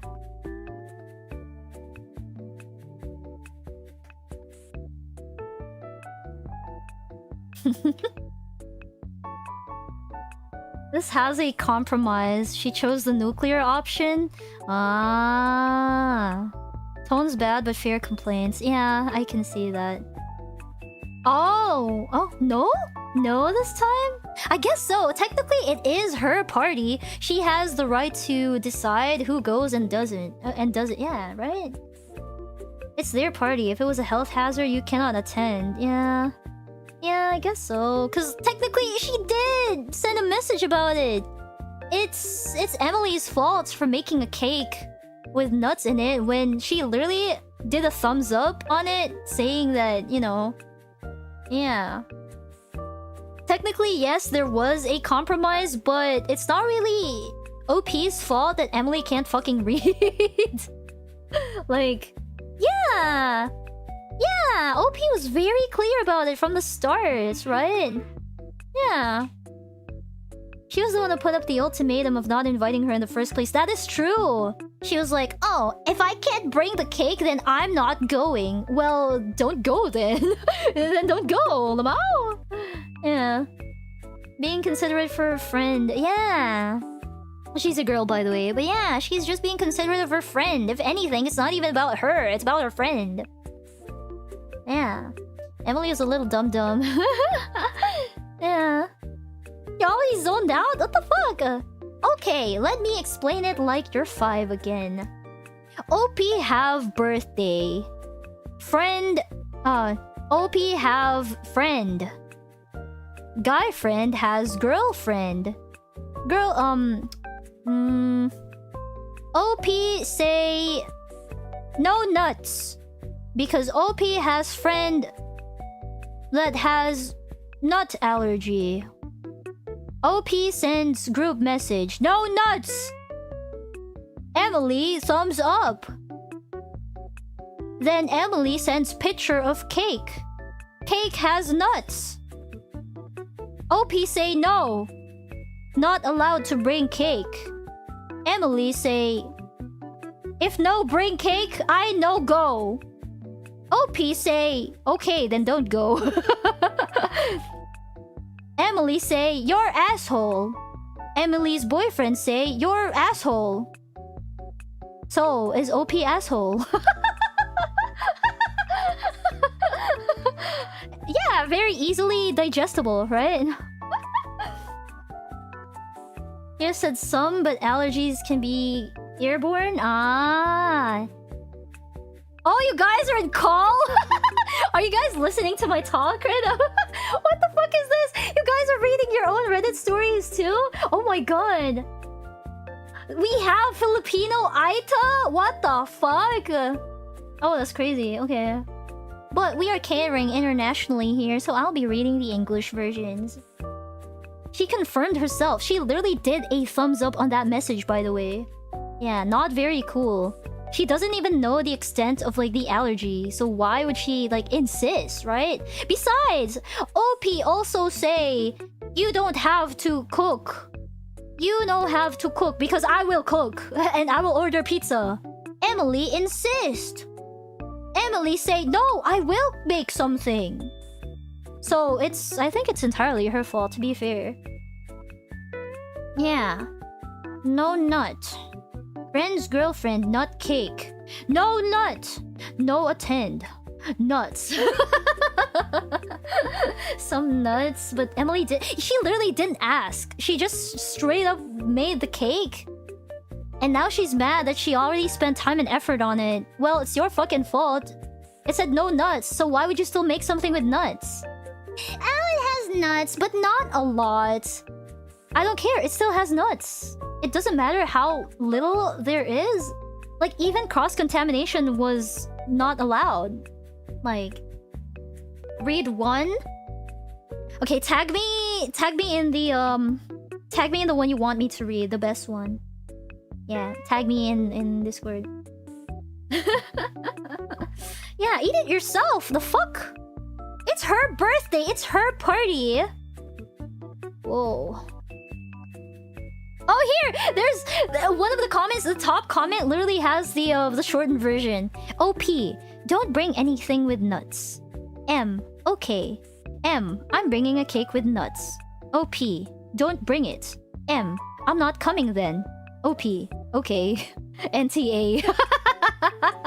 Literally! Literally! Oh man. What if you're the BF in this situation? Would you support your GF? Well, if you know this situation in this way, right? The way it's presented. Cause like, what if the boyfriend, like Ryan, is also being not really manipulated, but maybe gaslit by the girl? And of course, you know, since they're dating and they're fucking children, of course he'd take his girlfriend's side. Even though maybe he knows that she's the one in the wrong. I don't know. Either A, he doesn't know the full extent, but OP said she made a group chat for everyone coming, which means that should include Ryan. Ryan probably saw the message too, so if anything, he should know. He should know. No, he's the asshole too. He's the asshole too. Ooh. He was also in that group chat because it was for everyone who was coming. Yeah. So if anything, he's enabling Emily, and then he knows that she's wrong, but he's siding with her just because they're together. Fuck both of you then. Are you in VR? Nope. Nope. I'm just using like iPhone tracking. This is a 2D model, by the way, so I cannot be in VR for this. It's not 3D. But yeah, my girl will never do that. Good. Good. Ryan's a simp, and not in a good way. Being able to call out your SO when they're being silly is a sign of a healthy relationship. That is true. That is true. You don't necessarily have to side with each other all the time, especially when you know that, you know, they're the one in the wrong. Yeah. You can hold them accountable while still being with them. Or supporting them, I suppose. Maybe he should have like found a better way for Emily, or I don't know. You know what this is? She's marking her territory. Your requests, unimportant. Her efforts, valiant. The fuck? Look closely at the people on the other side of this dispute. They may be showing you right here that they've already decided which side they're on when the coming split happens. Whoa. Unfortunately, this is just part of growing up. Stick by your guns or risk losing real friends in the three who stood. Whoa. Look at all the peacemakers who always seem to tell you to get over it, not be sensitive. Oh, the ones that never speak up on your behalf. Those people are not your friends and not to be trusted. All of these comments have awards. Wow. Literally, take it from older folks who made mistakes and lost friends. Don't give in to the pressure of your peers. They likely won't be around long if they need to apply pressure. Also, as someone with an allergy, this would be a great issue for me to decide how much I trust you if I were that friend of yours. Remember that every action has an equal and opposite reaction. Welcome to life, you're doing good. NTA! Yeah. She stood up for her friend who had allergies. She's not in the wrong here. NTA. Yeah. Yeah. Good on her. Good on her. The people on Emily's side probably don't have the full story. I made an amazing cake, and then I was told I was disinvited. Don't you think I'm a pretty little victim? Yeah, I feel like Emily would spin it that way. Just because she doesn't want to admit that she's wrong. Right? I feel like that would be the case. NTA means not the asshole. Yeah. So I was right about what? What a coming of age for 18th birthday. Right? Holy shit, you're so right. Wait, is there an update? No. Wait, there's a edit. The cake is something like a spongy cake, but it's not an actual birthday cake with frosting. I really don't know how to explain it, but it's seen as more of a treat cake where I live, if that makes any sense at all. So it's not like a real cake. Edit 2. 3 things. I'm a girl. Lol. The friend with the allergy is a guy. Oh. Also, the comments calling my post fake are boring. I'm not responding to heaps of comments. Okay, that's not an update. Lastly, I did thank her before she made the cake. When she told me she was gonna bring one, I said it was really sweet and thanked her for bringing a cake and thanking to make one for me. I'm responding to some comments. Obviously, I didn't expect this post to blow up, blah blah blah. Third, guys, please look up allergies that can be airborne before you comment. There you go. That's exactly what Kira said. It's not propaganda or being sensitive. I'm not gonna debate whether my friend's allergies are really that serious. The point of the post was asking if I was the asshole for what I called her and disinviting her, if you read the title. I wasn't asking for your opinion or medical advice regarding the allergy. Oh, yeah, it's just about, like, whether or not disinviting Emily to the party was an asshole move, which I do not think so. She was protecting her friend. She was sticking up for the friend. And Emily did not read. It's her fault. Yeah. They just baked batter, didn't even put frosting. I mean, it's probably like a certain type of like cake. But like, cake is the best thing they could call it. I don't know. Yeah. Bake the cake and not add the nuts, right? Yeah, Emily is objectively wrong. I don't know. This isn't even like... Yeah. A cake that OP specifically told her she did not have to even make. A cake nobody even asked for, by the way. Yeah. Yeah. She offered to make food and I told her that would be really nice, but she didn't have to. She insisted. So yeah, it's totally on her. Being considerate of others' health comes first. Exactly. Yeah. You need to tell every friend who is giving you grief that you specifically told Emily she could not bring anything with nuts. She made a cake with nuts anyway and insisted that she was gonna bring it even though you said no. That is why she was disinvited. Exactly. Emily responded to no nuts with a thumbs up. It's literally her fault. But yeah. Vels, didn't you hear what I said? Some allergies could be airborne.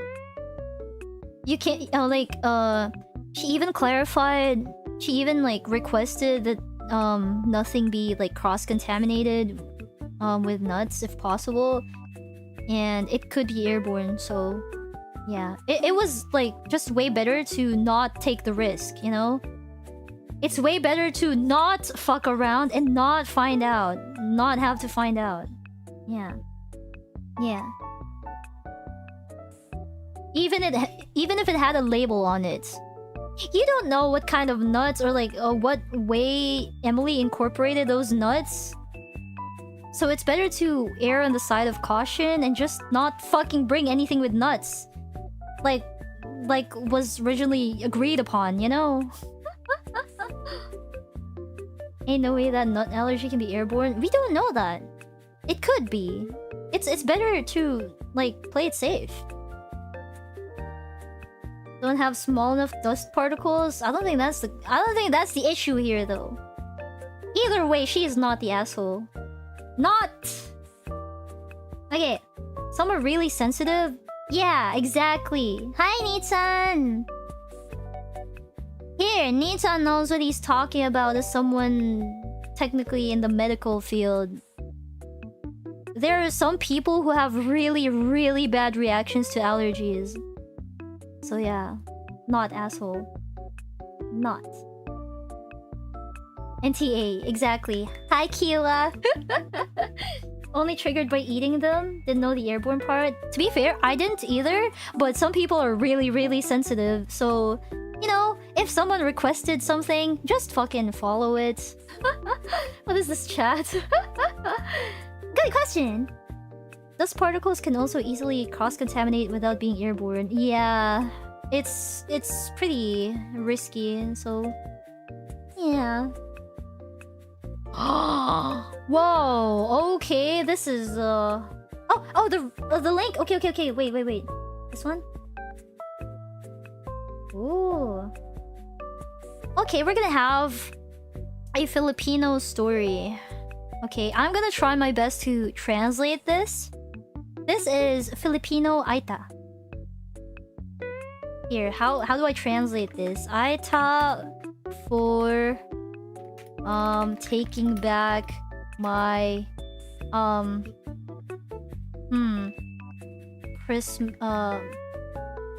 Christmas allowance I gave my niece or nephew. I don't know which one. Let's just say niece.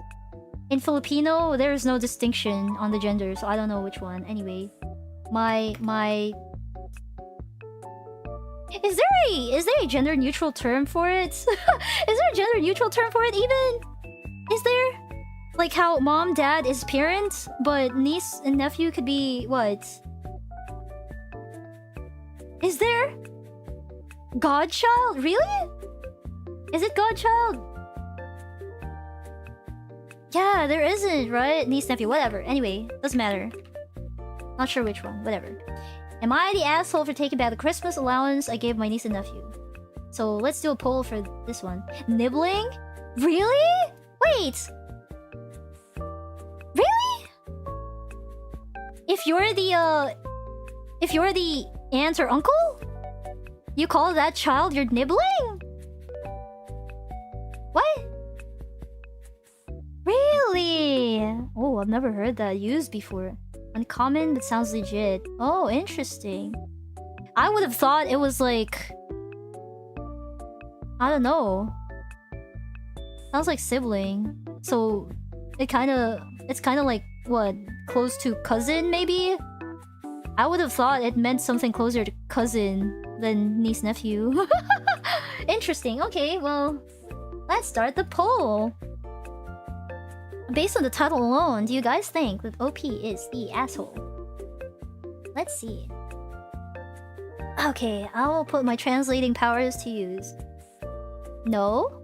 Whoa. Yeah, note the quotes, by the way. Note that it is in quotes. I don't know why it's in quotes, so... Ooh, kinda... Ooh, equal? No? Oh, it's equal? Okay. Yes is winning? Wait, it's equal. What? Okay, very interesting. Alright, so here's the context. When I was in high school, Oh, okay. When I was in high school, a distant relative made me... a godmother of their child. We're not close. I'm not close with the mom. And... we also don't talk. And we're also not even friends on Facebook. So here in the Philippines, Facebook is still really common. And if you're not friends on Facebook, it might as well mean that you're not close. Fast forward to now, I have work. Like, I'm working. I already have a job. They went to my house this New Year. And...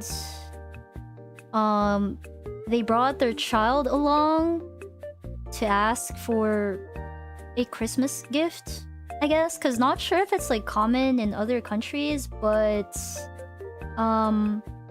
here in the Philippines, it's... You know how you ask your uncles and aunts for like... Well, actually, I don't know if that's a thing outside of Asian cultures. Is it? Is it where you ask... It's common to like ask your like uncles and aunts for like gifts? I don't know. Or like parents bring their children to their uncles and aunts for gifts? Not sure. Anyway, so they brought the child to OP. I really didn't have any intention of giving anything because I don't even consider the... I don't even consider the child as a nibbling. Because... to my knowledge... a godmother or a godfather should be of legal age. Wait, so they're not even legal age yet? Hold up, what? And because we're not even close... Wait, so they're a minor? Wait, what? But I still relented because it was Christmas. I gave the child a red pocket that had 200 pesos, which is, what, $4? The mother was like, "That's it? You already have a job? And... what? You already have a job. You owe us a lot of Christmas gifts, Christmas money. Because you have a job." So what I did was say, "Oh, only 200, huh? Maybe it was a mistake." And then I took the red envelope back. And I just went back into my room. I didn't go out. I didn't leave my room until they left. My other aunt, who was kind of close to that family, told me, that was too much. You're too harsh because they're still your relatives. Am I the asshole? I think no. I think no. They're feeling entitled. That mom was feeling entitled.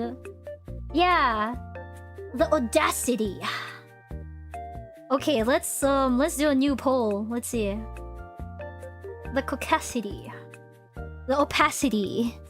Yeah, very, very entitled. Aita. Yeah, what the fuck? Wait, this one part is throwing me off though, cause they mentioned, oh, as far as I know, godmothers or godfathers should be of legal age, which means this person, OP, is not even... is not even legal. They're a minor, and yet these quote-unquote relatives with a whole ass child, distant relatives, might I add, who are not even close to OP, randomly made this minor their child's godparent, and then forced them to give, like, you know, Christmas allowance, gift money to their child. What the fuck? And the icing on the cake is this other aunt who's kind of enabling that behavior, saying, "Oh, you're too much. That was too much. They're still your family. They're still your relatives." What the fuck? Yeah. Imagine.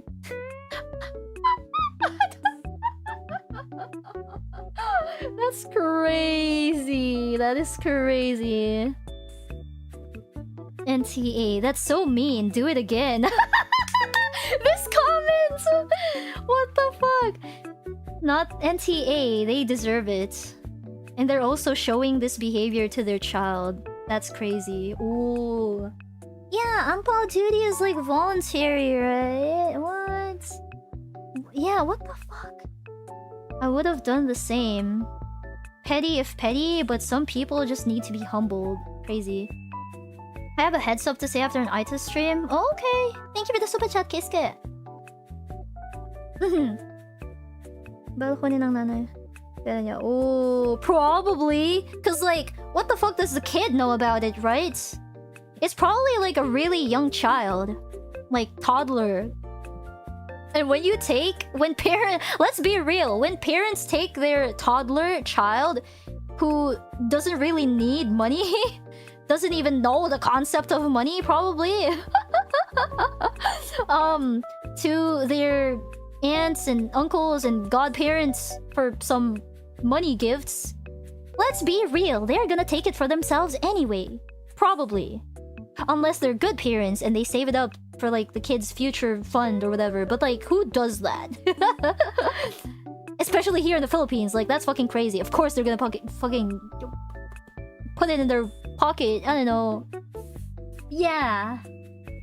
Tago lang muna natin. Yeah. I don't know. Crazy. Yep.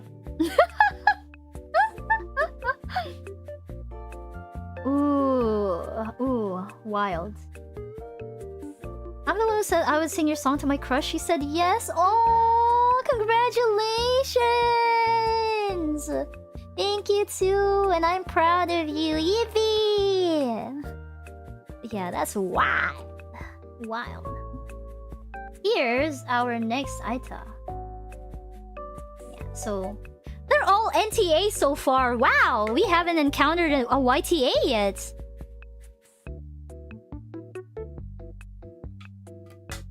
We haven't encountered an asshole so far. Okay. Interesting. Here's the next one. Oh.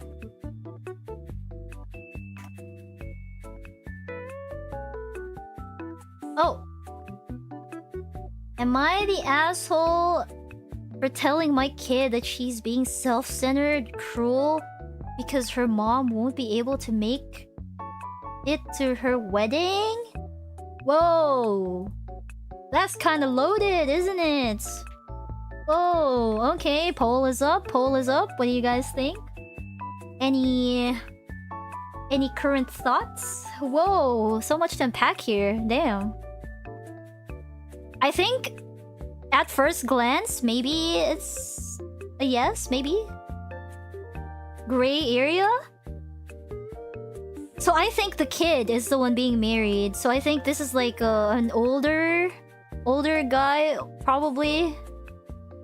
Yeah, the kid is the one being married. The mom can't make it.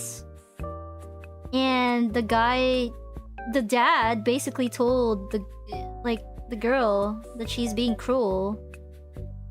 What? Oh, okay. Okay. Can't say that to the bride. Well, okay, here is the context. My daughter, 28. Wedding is tomorrow. The problem is that my wife's dad is in the hospital. Okay, so grandpa, basically. Wife's dad is in the hospital. He has always been frail since he was moved into a home, and it took a turn for the worse, and now he is in the hospital. They don't think he will make it. My wife's sister says it looks bad, and she also isn't coming up for the wedding anymore. Oh, shit! It's complicated, okay? The original plan was for him to fly up for the wedding today, with the help of my wife's sister. But he was hospitalized yesterday and he is just getting worse. My wife has been distraught and she made the decision to go fly down. She is leaving tonight. It was a tough decision because she will miss the wedding. I told her I will FaceTime her in for the ceremony and anything else, but to go be with her dad before he dies. Oh my god. Oh, so the dad is coming, but the mom isn't because grandpa is in the hospital. I also know she would be miserable if she was at the wedding to begin with. I doubt she would be able to put on a happy face and pretend everything was okay. That is true. We called her daughter to explain, and she did not take it well. She called her mom a lot of names! My wife has been crying since. Nah, NTA. She started to spam both our phones. I got into another argument with her, and I told her she's being self-centered and cruel about mom not being able to make it. NTA! That her father is dying and all you care about is your big day. I didn't raise her to not have any empathy. NTA! What the fuck? How could you not care about your mom like that? She told me that wasn't fair, and I told her it was. I told her to apologize to her mother. She told me I shouldn't come to the wedding if mom isn't there! So she's also disinviting his dad if mom isn't coming along? What the fuck?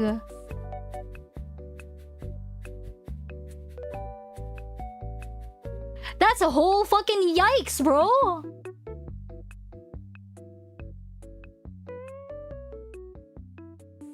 My wife is very distraught and I am supposed to drive her to the airport in a few hours. Are we in the wrong? My daughter 100% thinks we are in the wrong. My wife is distraught. He keeps repeating the fact that his wife is distraught. So that must mean it's really, really bad. Cause 1, her dad is dying, and 2, her child is being like this. Like, what the fuck? Mom is like handling two different shit at the same time. I don't get why some of you are acting like she's flying out to get lunch. He is dying. She wants to see him one last time before he is dead.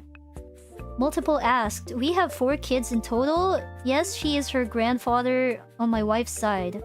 My wife's mom already died 7 years ago. This is her only living parent. What the fuck? Oh my god, that's so... Nah. He is definitely 100% fair in calling her cruel, because how is that not? She's the asshole here. What the fuck? Ugh. NTA, this is a difficult situation all around. I recommend you go to your daughter's wedding. Your wife has her sister to comfort her if their dad passes during the wedding day. You can join your wife after the wedding. If your daughter turns you away from her wedding, or chooses to not have you give her away... What? Chooses to not have you give her away. That is her choice. But as a parent, it's important that you show up. Ooh. Ooh. I mean... Sure, it's fair.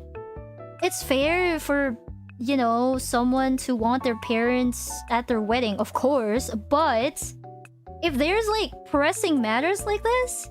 when it's, like, literally life and death... By the way, like...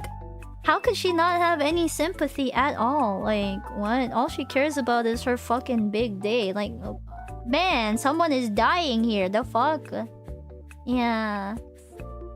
No, yeah, like, I understand. Right? I get her side. Yes, you want both parents there, sure. The fact that she wants her parents there probably means that, you know, they're close to some extent. Because if you're not close with your parents, you wouldn't even want them at your wedding. So the fact that she invited them and wants them there, means that they do have a good relationship, right? It's only fair to assume that, right? But apparently, I don't know, it doesn't seem like she has any sympathy for her at all. Yeah. Bye bye, Brocky. Thank you for dropping by today. That's fucking wild. Let's make a new poll. It would not be a fun time for the parent while being in the wedding anyway. Yeah, exactly. That's the dad's point of view as well.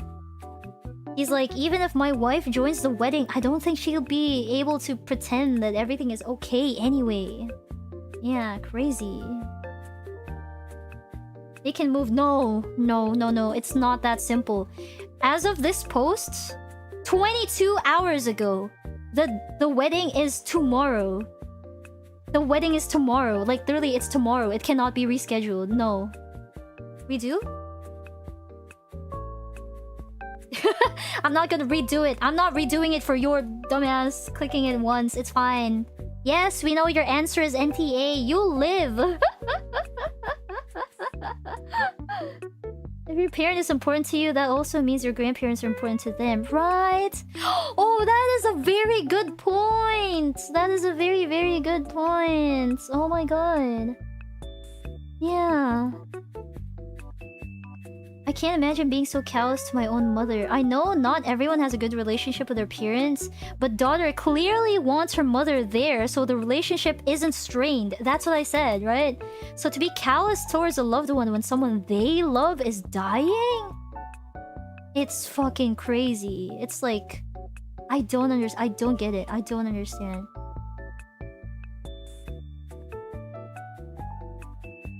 I would clarify for your daughter that she is right.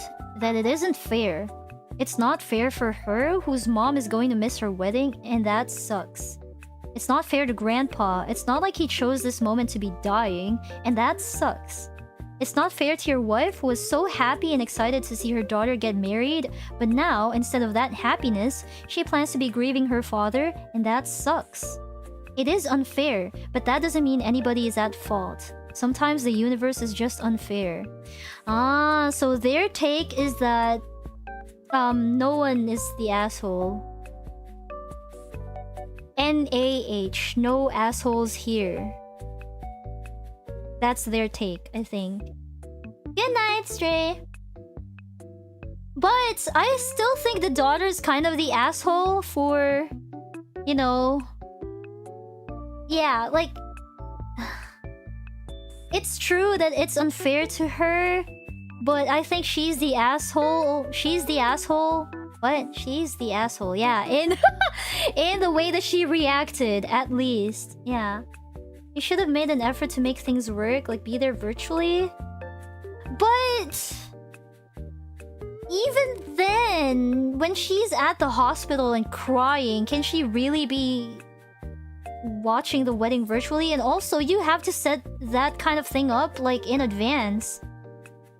They have literally only until the next day. The wedding is like the next day. Yeah. I don't think it's possible. Because even if it was, I don't think the mom would be like in the mood for it, you know? Like, I don't know. It still doesn't excuse OP's daughter's actually. Yeah. I don't know. Of course she wants all of them to be there, but... Yeah. Oh wait, Ethan, what do you think? Wait. Can you elaborate on what you think, Ethan? Didn't OP's wife plan to FaceTime? Oh wait! Oh yeah! Yeah! Okay, sorry, I forgot about that part. Yes, the dad said, I told her I will FaceTime her in for the ceremony and anything else. Yeah, so they were planning to FaceTime it, at least. No, it's completely the daughter's fault here. Still think the daughter should be understanding. No, yeah, I think... Yeah. She's the asshole, yeah. The mother wanted to FaceTime. Yeah. A lot more would have been going on in the background since she badmouthed her mom. I know. That's crazy. She called her mom a lot of names. And the mom has been crying ever since. Like, why would you do that? If she was so important to you that you wanted her at your wedding, why would you even think of doing that? Can't you just be understanding? What the fuck? Yeah, that's fucking crazy. No, because like, Henry, think about it, right? The fact that she wants them there means that their relationship is fine. If they weren't fine, she wouldn't even want them there in the first place, right? The fact that she's insisting, no, mom has to be here, means that their relationship is okay, right? That's why I'm so confused. If it was okay, how does it devolve to the point where she calls her own mom names? The parents are the assholes for spawning a demon of a child to this world. That's fucking crazy. I'm scared for her future husband. Yeah, what? Oof. We still haven't encountered an asshole. When are we gonna find the asshole? Where's the asshole? Ooh.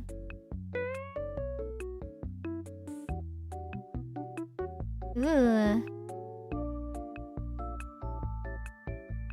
It could be she really hates her grandparents. Ooh, that's possible. Maybe she doesn't personally care for the grandpa. I don't know. We don't know their backstory, but still, it doesn't even matter what she personally feels about her grandpa. It's about her mom, because, you know, it's her dad. She's not the one being forced to go. It's just her mom. But she's like, no, mom has to be here. Like, man, there's an asshole in every story. It's just not the OP. Yeah, but I still haven't found, you know, where the OP is the asshole. I found some before, but not yet today. Doesn't care about her grandpa, yeah. Well, whatever, she's the asshole. Asshole. Here is our next AITA. Ooh. Kinda spicy. Well, not really. I don't know. New poll. Let's see. New poll. AITA?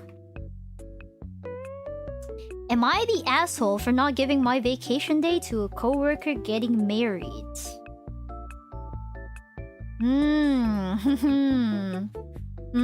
This is an interesting one. Oh, most people think no, really?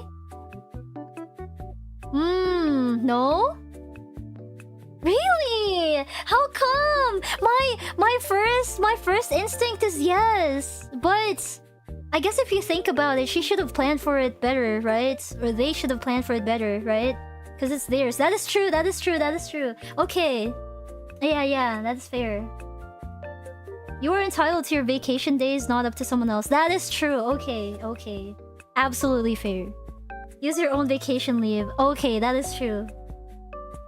Are they even transferable? I don't know, like maybe like swap places or like, oh, I'm not taking a leave anymore today. I'll give it to this person, but it's not my responsibility for your wedding to be on the same day. You know what? That is fair. Yeah. Oh, really? Okay. But Gumshoe, it makes sense, right? No. I mean, like, what everyone is saying makes sense. It's their leave. It's kind of similar to... have you guys heard of, like, those AITA stories where they're like... they paid for an extra seat? So that, you know, because they didn't want to sit next to anyone, like beside anyone, and then some random person goes like, oh, I want to sit here, whatever. And then OP's like, no, but I paid for this seat to be empty because I don't want to sit beside anyone. I'm entitled to have this seat empty because I paid for it. Right? In that situation, it's NTA2, right? Or whatever, right? Yeah. Anyway. My job does vacation days by seniority. And we submit the bulk of our vacation requests at the same time every year. Okay, so you kind of need to plan ahead if you have big plans, or you need to work around the days that are still available after we submit all our leave requests. When we did this process in March of 2025... Holy shit. Wow, that's a really long... Okay. I submitted a request for the day after MLK Day in January 2026. Literally almost a year later. The day after a holiday is brutal at my job. There's a lot more work to do and you are often stuck there late. I frequently try to get the day after a federal holiday off. Oh, federal holiday off. Lucky me, there was one slot available and I was the only person to request it, so I got it. Fast forward to December 2025, and a coworker approaches me and tells me she's getting married.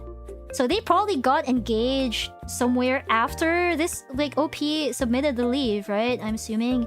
This is top secret info, and she's only telling a few people, but she would really like me to let her know if I cancel my vacation day so she can put in for it. She was able to get 6 days off for the secret wedding, but she really wanted my day off also. Okay, that's fine. I'll let you know. I could tell she was expecting me to immediately agree because she seemed kind of dejected. A day or two later, she tells me she doesn't want it anymore. Okay? I said okay, I probably wasn't gonna cancel it anyway. She said she thinks I would've because it's a big deal. After this, our relationship at work was about the same still. Which is to say, I hardly know this woman and we're not friends or anything. Just cordial co-workers. Not long after the vacation day request, there was a point where we were being forced to work overtime based on our seniority level. She was first in line and I was second. Oh, she asked me if I would trade spots with her because she had something going on after work. And I said I didn't want to do that. After that point, she stopped talking to me entirely. A couple of my other coworkers seem a little standoffish towards me now also. I can only speculate that it's because of something she said, but I don't know for sure. Look, I'm not doing anything on my vacation day. I just don't want to work that day. I put in for that day off almost a year ago. And I didn't want to work overtime that other day either, but I don't have a ton going on. I just flat out didn't want to. Maybe I should have tried to help my coworker out more? Am I the asshole for not canceling my vacation day and not working the overtime for my about-to-be newlywed coworker? Ooh, what do you guys think?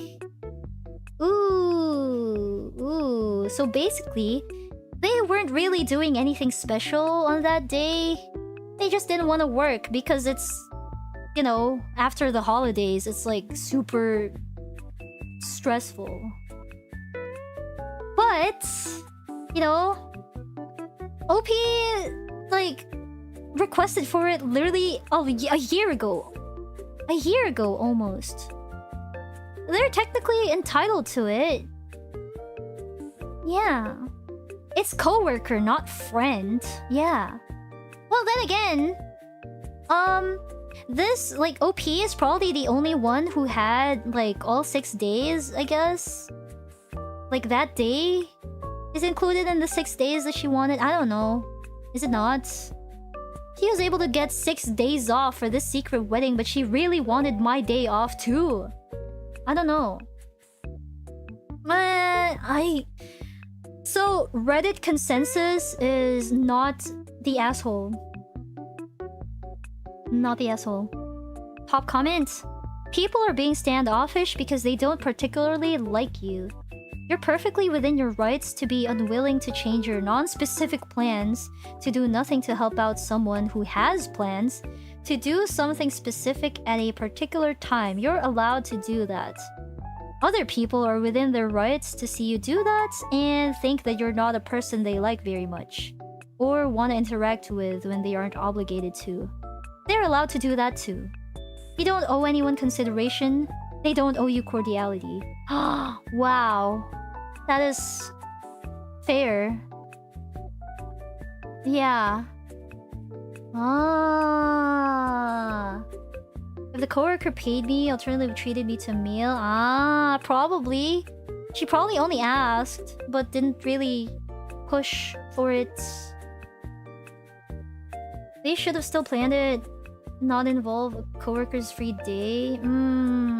It's kind of tough. Yeah, I don't know. Cause like, even if she did plan for it in advance, let's say OP slotted in the request March 2025. Let's say the coworker got engaged somewhere in the middle of the year.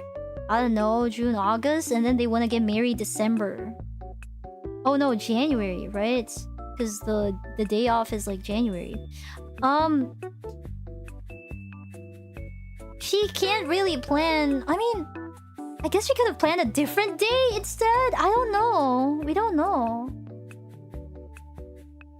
That reminds me of that couple that recorded and shamed the girl for not swapping her paid airplane seat. Yeah, that's what I'm talking about! People feel entitled to other people's stuff. Yeah.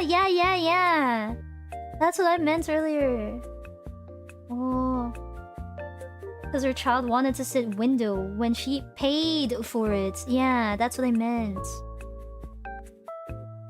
Next comment reads, yeah, this reads as one of those classic AITA posts where the OP isn't technically breaking any rules and is completely well within their rights to act however they want. But the question isn't, am I acting within the rules? It's, am I the asshole? And I don't fully understand the apparent consensus that he's not. Oh! It's about disregard for the social contracts more than for the employee handbook here. No, I guess you don't owe anybody anything, but if you're strictly never willing to mildly inconvenience yourself, aka moving a flexible PTO day or some overtime hours when you had nothing specific planned so that somebody else doesn't get majorly inconvenienced, like cutting a honeymoon short, canceling existing plans at the last minute, then you're the asshole. Life is nicer for everyone if you occasionally put others first. That is also fair to say. But they're not friends. That's exactly right. Sure, you're not breaking the rules, and you don't owe anyone anything, but... yeah, bro, that's an asshole move. Don't even get me started on the lack of planning on your part, people. There's a huge difference between human kindness and community respect and obligation, and the two get confused on here often by the people who have seemingly never happily coexisted with others. Oh. Social contract of being in the community shared space. Yeah. How awkward. Yeah, that's exactly what happened too, by the way. Like, all of their other coworkers kind of hate them now.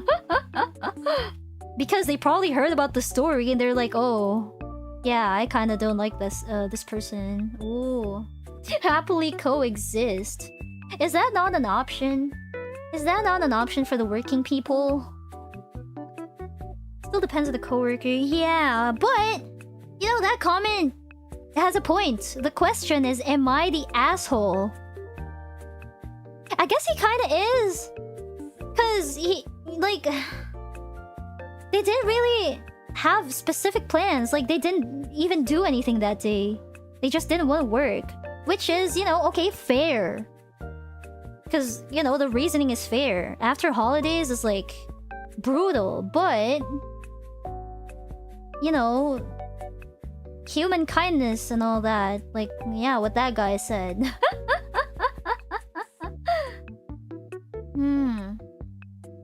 日本は11時30分だから寝るよ。はい、おやすみ。ゆっくり寝てね。おやすみ。今日も来てくれてありがとう。Actually on the fence? Yeah, I don't know. He doesn't owe her anything, I guess. Is this a new poll already? I still think he isn't the asshole, but kindness is your community. Kindness to your community is still a virtue people should want to achieve. Yeah, This is hard, wow. We found a tough one. We found a toughie. He is technically completely within his right. He is entitled to it, yes, absolutely. He requested for it way in advance. He doesn't have to give it up for her if he doesn't want to. But But the social aspect of it, the kindness aspect of it, is what comes into play, I suppose. I guess. Compared to the wedding story, there wasn't anything at risk for the OP himself. Like, all he has to do is work. Yeah. He just didn't want to. Like, maybe that other person... Because supposedly, this person is, like, higher than him, even, in seniority. Maybe they could have taken on more work from him in order to thank him. But now he'll never know. Right? Like, maybe he'll be so... Like, she'll be so thankful to him and offer to work extra or something so he could, like, I don't know, take a different leave. I don't know. I don't know, right? But he'll never know. No one is the asshole? I guess technically it's NAH. Yeah. No asshole here, I think. Or I kinda do think maybe he's a tiny little bit of an asshole. A little tiny bit. Just a tiny bit. Like, a tiny bit, yeah. Yes, you're entitled to your rest day. But... I don't know, man. I don't know. It's so complicated. Yeah. Is it getting married in a higher position? I don't know about higher position, but just like higher like seniority. So like she was at the company longer than he is, I guess. She's first, he is second.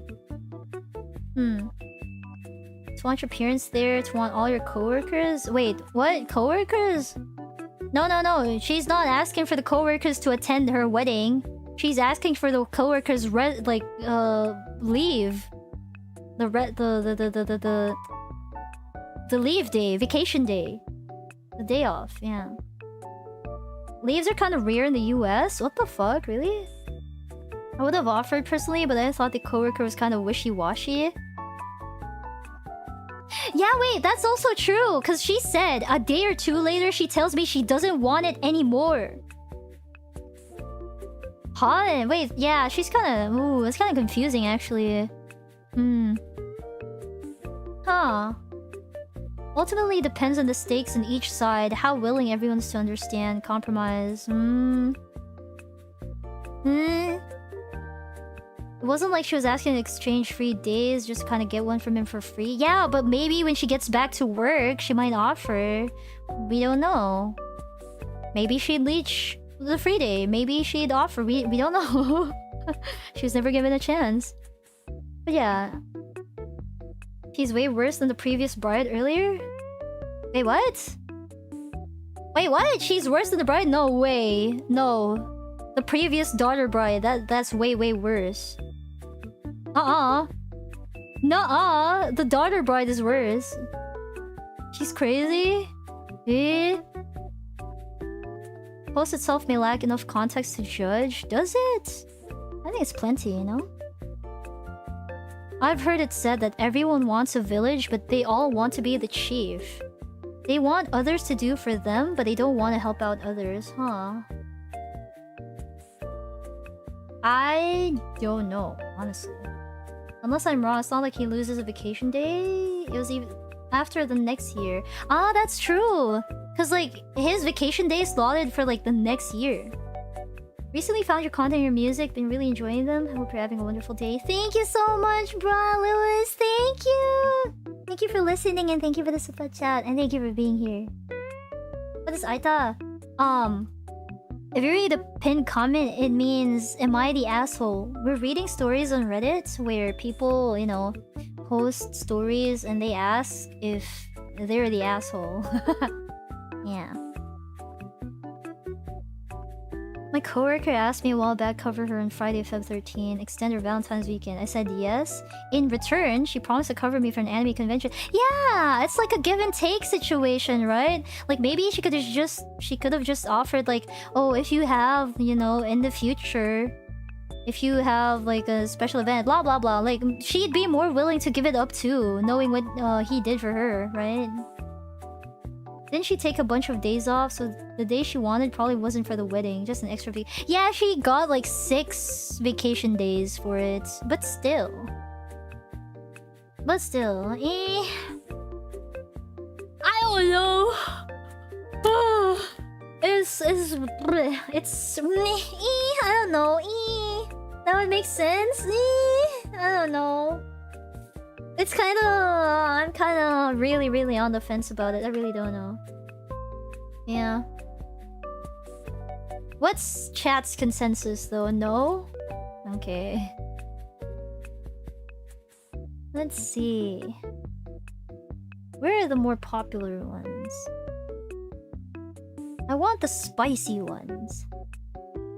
Give me the spicy ones. Why are these only... Huh? What are these?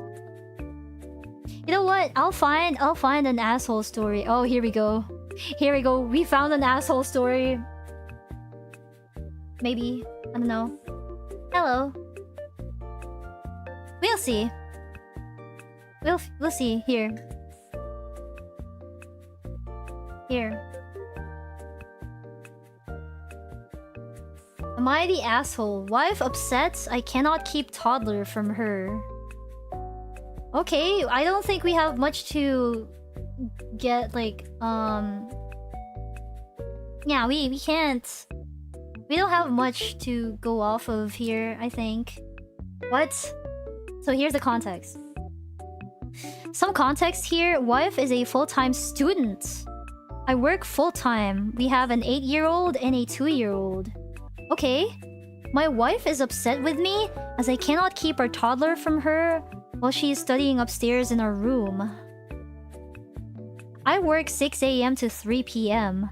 I pick up the children from daycare and school, and most nights handle all the routine, including bedtime, while my wife studies. The issue is that our 2-year-old will scream for mommy, and she's creative enough to ask to use the potty upstairs or get a toy from her room. Once she's upstairs, she screams and bangs on mom's door until I peel her away. We live in Canada. Canadians. We live in Canada, so taking them outside for hours is, as a distraction, not currently a viable option. Posted 2 days ago, I'm guessing it's still winter over there.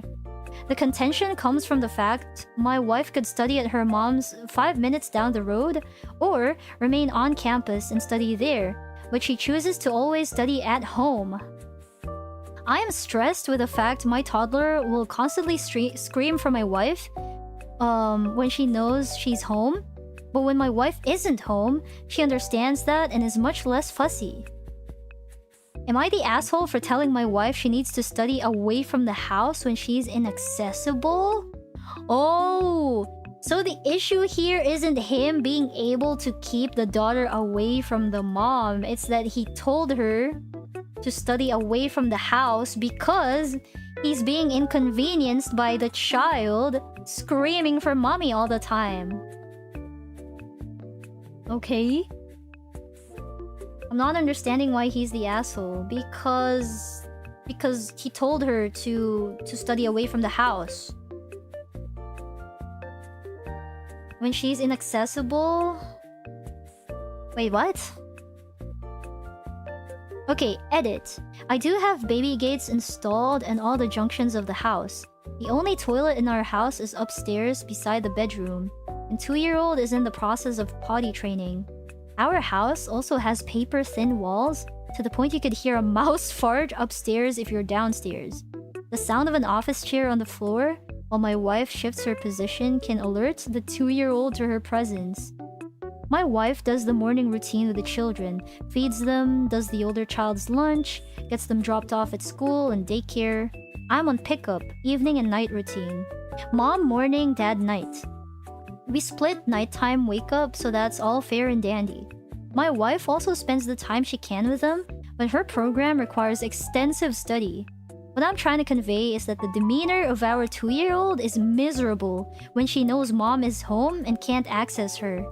For the most part, I do successfully keep her away from mom, but I also need to be able to access my upstairs, as does my 8-year-old.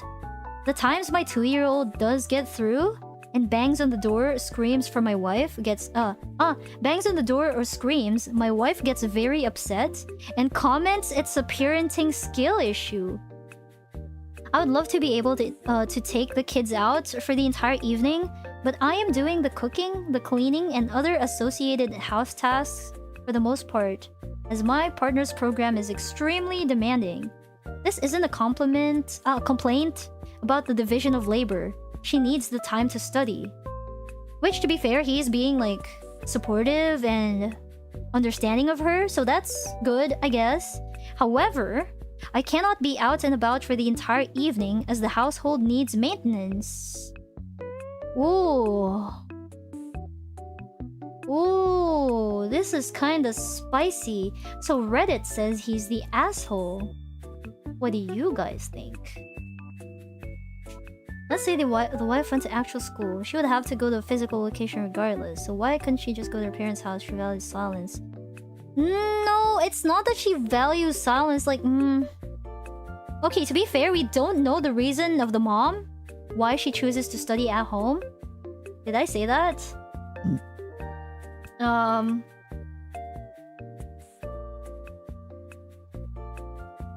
She chooses to always study at home. The why is unknown. We don't know why the wife chooses to be at home. Maybe... Oh... Okay, I would say... I was about to argue that maybe she wants to be at home in case her children need her. But... the whole point of this entire post was that she's saying that the husband has skill issue for not being able to keep the kids away from her while she studies. Ooh, I kinda see why it's spicy. Hold on. Yeah, maybe mommy wants the baby close. That was my first thought too, but... the point is that she needs quiet time for her study. What? I'm also confused. Mom is kinda the asshole for saying it's parenting skill issue. I guess so, the way she says it, maybe? Cause like, to be fair, the dad seems okay. Like, supportive, understanding. You know, he's not like those other guys who's like complaining, oh, like, you're the one who's supposed to be taking care of the children, but you don't really need that, blah blah blah, right? He's not being like that, at least. It's the same thing about working remote versus working in office. Parents come and expect that time for themselves, I guess. If you're in the office that time wouldn't have been given to them anyways. Ooh. I wouldn't complain if the wife would be making more money than me. I don't know. Let's see what the comments say. Why is he the asshole? YTA. The issue is that our 2-year-old will scream for mommy.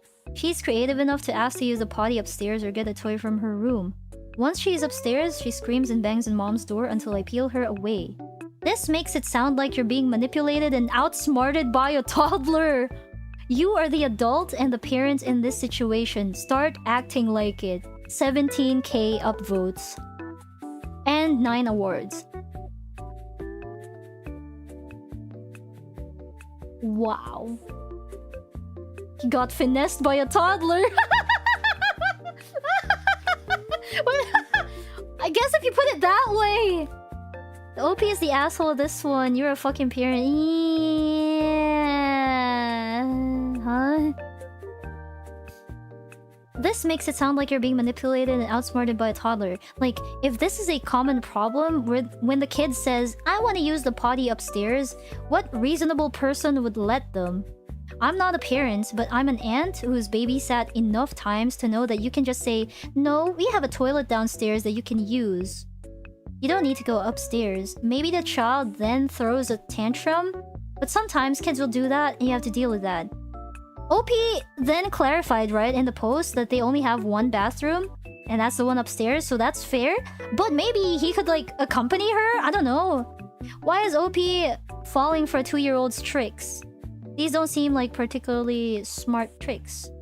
Editing my comment to say, people keep commenting about OP's edit that this is the only bathroom in the house. Like, I'm supposed to know the apparent layout of OP's house, that it only has one bathroom upstairs. Even though when I made this comment, the post said nothing about there only being one toilet. Well, To be fair, I think it's this commenter's fault for assuming that they have more than one toilet too. But yeah, also, when people post to AITA and get given a YTA vote, and then they edit their post to add key details that materially change the story, I don't believe them. I especially don't believe this edit, because if this was the only bathroom in the house, I don't believe he would have written the issue is that our 2-year-old will scream for mommy, creative enough to use ask the potty upstairs. Why would he say ask to use the potty upstairs if that was the only bathroom in the house?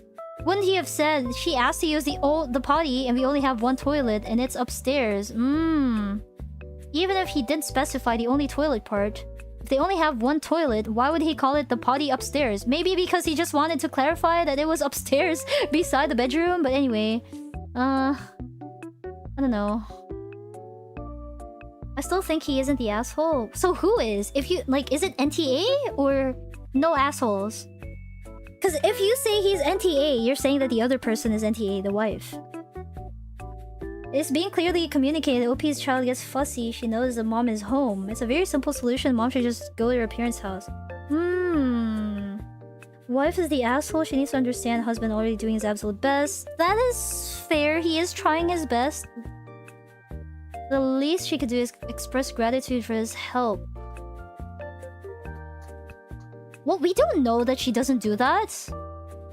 We don't know that. Just cause she called him, like, skill issue for not keeping the kids away doesn't mean she's not thanking him for it or something.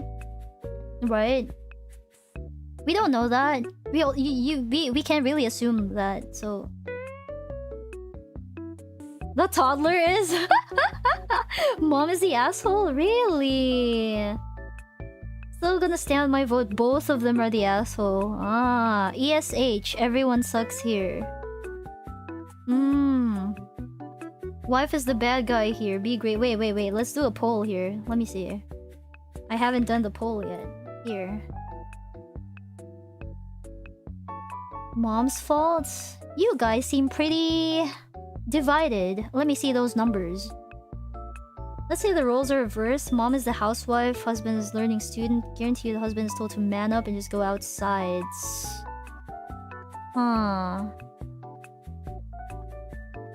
Would he? Yeah, because we're missing key details here too. We don't know why she chooses to stay at home, right? Give me updates! Where's your... Did he not reply? You're being outsmarted by a 2-year-old. That's not your kid being creative. That's you being complacent and letting it happen. YTA.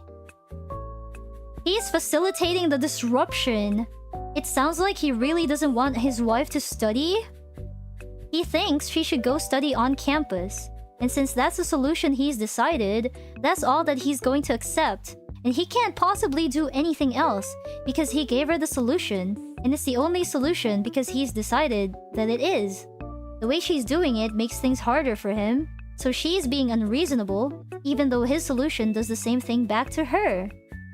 My partner does this sometimes. It makes me want to bang my head on the wall, but eventually he does get past it. Oh, I kinda see it now. Kinda. Ooh. Her choice to study at home is something he doesn't fully actually accept, so he lets the kid slide through.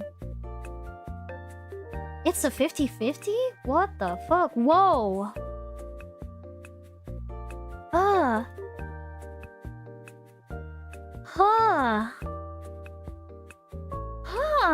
We also don't know why the wife isn't studying at her mom's house. Maybe mom doesn't want her there for hours daily, needing quiet to study, or maybe mom is distracting too. We don't know, right? Maybe other people live there as well besides mom. We don't know. Why don't you fake mommy leaving? Like, have her say bye-bye to the 2-year-old and quote-unquote leave. You take the 2-year-old to the garage or bathroom while your wife sneaks back upstairs. Then, when she's done studying, take toddler back to the bathroom or room while wife sneaks outside, then comes home. Wife gets to study at home, you don't have to deal with cranky toddler. That's true. Why is it on the wife to study away? What if she just wants to be in the comfort of her own home? Is that not possible? Why is she the asshole for this? No, yeah. Yeah, hold on. Why is she the asshole just because she wants to study at home, huh? Treat her study like a full-time job. Why can't she just commute? I don't think it's about treating her study like a full-time job. It's just that she needs to study. Maybe there's like... I don't know. Maybe it's med school. I don't know.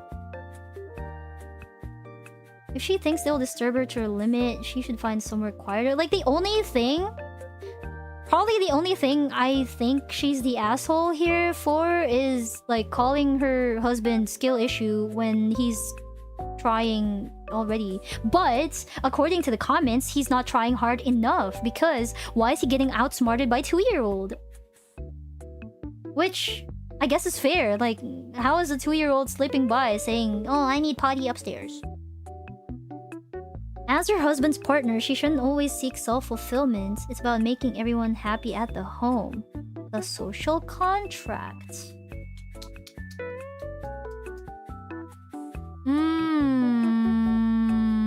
Cause he works all day. The husband must do more than that, for sure. Yeah. YTA, you think your wife should have to leave the house because you are being repeatedly tricked by a 2-year-old. That's what people think. Huh. I'm just imagining your wife. Hey mom, can I study over there? My 2-year-old keeps outsmarting my husband. She's creative enough to ask to use the potty upstairs or get a toy from her room. You need to be parent enough to say no. Bring the potty downstairs? What do you mean bring the potty downstairs? Hello? Bring her toy downstairs. Just say no. Or go with one of many other options that aren't letting your child harass your wife while she's attempting to study and then telling your wife it's her fault for being home. Oh. I have a nephew and he's a handful. It takes 4 people to manage him. He's still cooking, cleaning, keeping the household in shape so she can study. Yeah, I don't know why this comment said bring the potty downstairs. I don't think that makes sense. But anyway, I do think it's on the husband for taking responsibility, but still, the wife should give time to her family after. I mean, surely she does. It's not like she never does. I don't think OP said she doesn't. Like, she has, like, after study hours, right? Huh. It's appearance problem, like both of them? I don't know. What you're doing is called weaponized incompetence. Ooh! You're failing as a parent if you can't figure out how to entertain your child so that your wife can study. No is a complete sentence, even when you're dealing with toddlers. Redirection, consequences for continued misbehavior, playing with her, you have plenty of options that don't include allowing a 2-year-old to make the rules. Your wife shouldn't have to go somewhere else when she's obviously most comfortable studying from home just because parenting is hard. YTA. Your wife shouldn't have to go somewhere else when she's obviously most comfortable studying from home. That's also fair to say, to be fair. That's also technically true. Oh. Yeah, people are very divided. Wait. What? Y'all are delusional. He's working full-time, presumably funding her education, immediately going from work to pick up and being the sole full-time parent to 2 children, one of whom is a toddler, being entirely responsible for the upkeep of the house. And she's what, too good to study on campus? When the fuck is she parenting? No study program requires 8 hours of study a night, every night. The absolute least she could do is leave the house so he doesn't literally have to attach a 2-year-old to him the whole night. If the genders were reversed, y'all would be roasting the husband for dodging parent duty and saddling the wife with everything. Ooh. Tricky, tricky. Tricky, tricky. ESH, everyone sucks here. Everyone sucks here, I don't know. Not even studying on campus, she could just go 5 minutes down the... Yeah, but OP said she should go to campus. I don't know. After the first time he got tricked by a 2-year-old, is he not able to keep that from happening again? I don't know, yeah.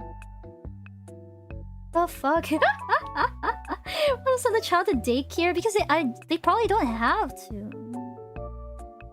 Ooh.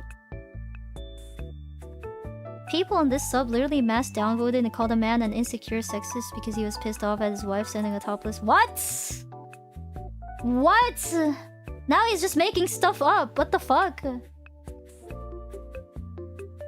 Hi. Nah, you're making shit up, dude. The fuck? I refuse to believe the guy's the asshole.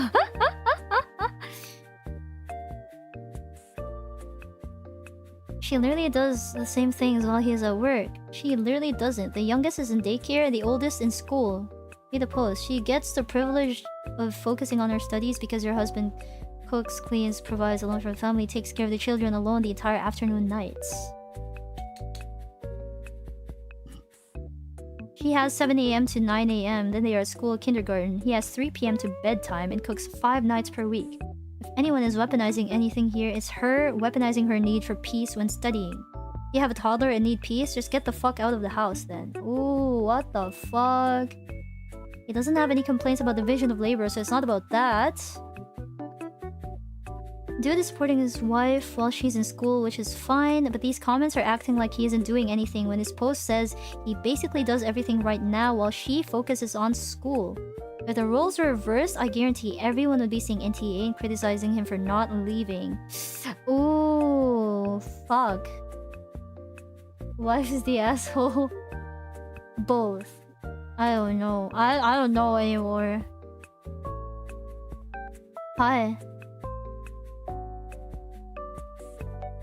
YTA, stop letting her go upstairs alone. You're supposed to be watching her. Stop letting her interrupt your wife because you think she should have to leave to make your bad parenting less of an issue. What the fuck?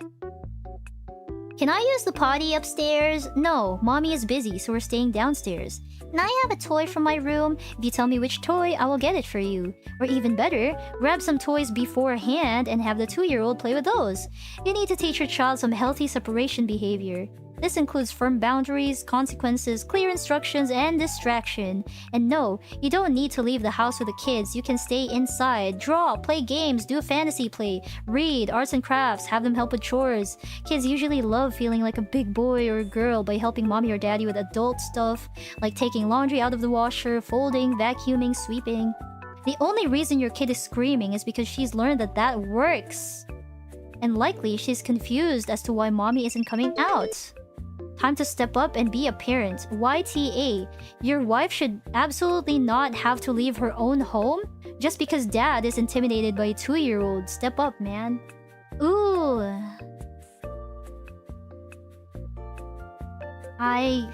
Man, I don't know who to side with here. I really don't know. I really don't know. Aw. There's a really long answer here, but I don't know. Huh. It's more like advice. I don't want to read it. It's so long. I thought this was a bait post until I saw the account age. You can figure out how to parent a toddler for a couple of hours all by yourself. I believe in you. If you need practice to learn how to deal with your toddler, then all this practice will help. Why in the hell are you not going to the same place your toddler is going? You let them toddle upstairs unsupervised? Are you trying to get your toddler injured so that your wife will feel so guilty about your incompetence that she will never trust you again? You can get away scot-free without having to actually parent your toddler? YTA. What? NTA! NTA, I understand why your wife wants to study at home. I'd feel the same way.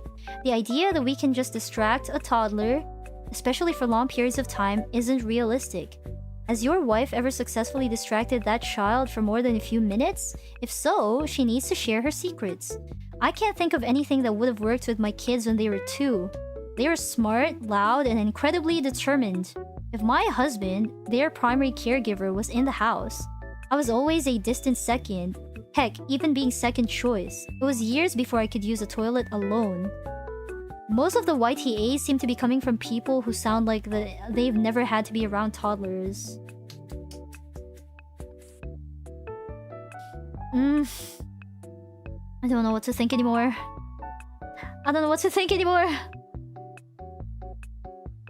All the YTA comments are absolutely reading like they don't have kids, or if they do have kids, they have not had a toddler that will just not stop. Some kids, even at 2, can be told no a few times and learn. Other 2-year-olds are learning boundaries and takes a lot more practice. It's a bit weird to me that the mom is not open to what OP is asking. I think even a couple nights a week studying out of the house might calm the storm a bit.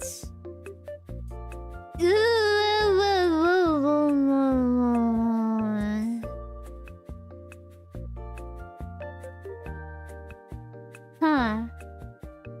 So let's recap from OP. I work 6 AM to 3 PM. I pick up the children from daycare and school, and most nights handle all the routine, including bedtime, while my wife studies.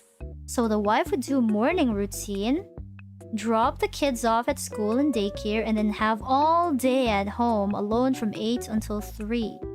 Then husband picks the kids up from daycare and school, and typically handles everything at night, including bedtime.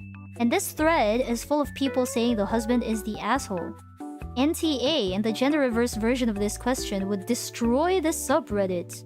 People would be wanting the husband's blood, but somehow y'all think he is the asshole. The problem is in the mirror. What the fuck? What the fuck? I have a question that I have not seen yet. How late does your wife study? When does she actually see the kids? Are they still up when she's done for the day? Because if you're doing bedtime, she's studying all the time, from after her school till into the night, which sounds excessive no matter what she's studying. It sounds like they never see her.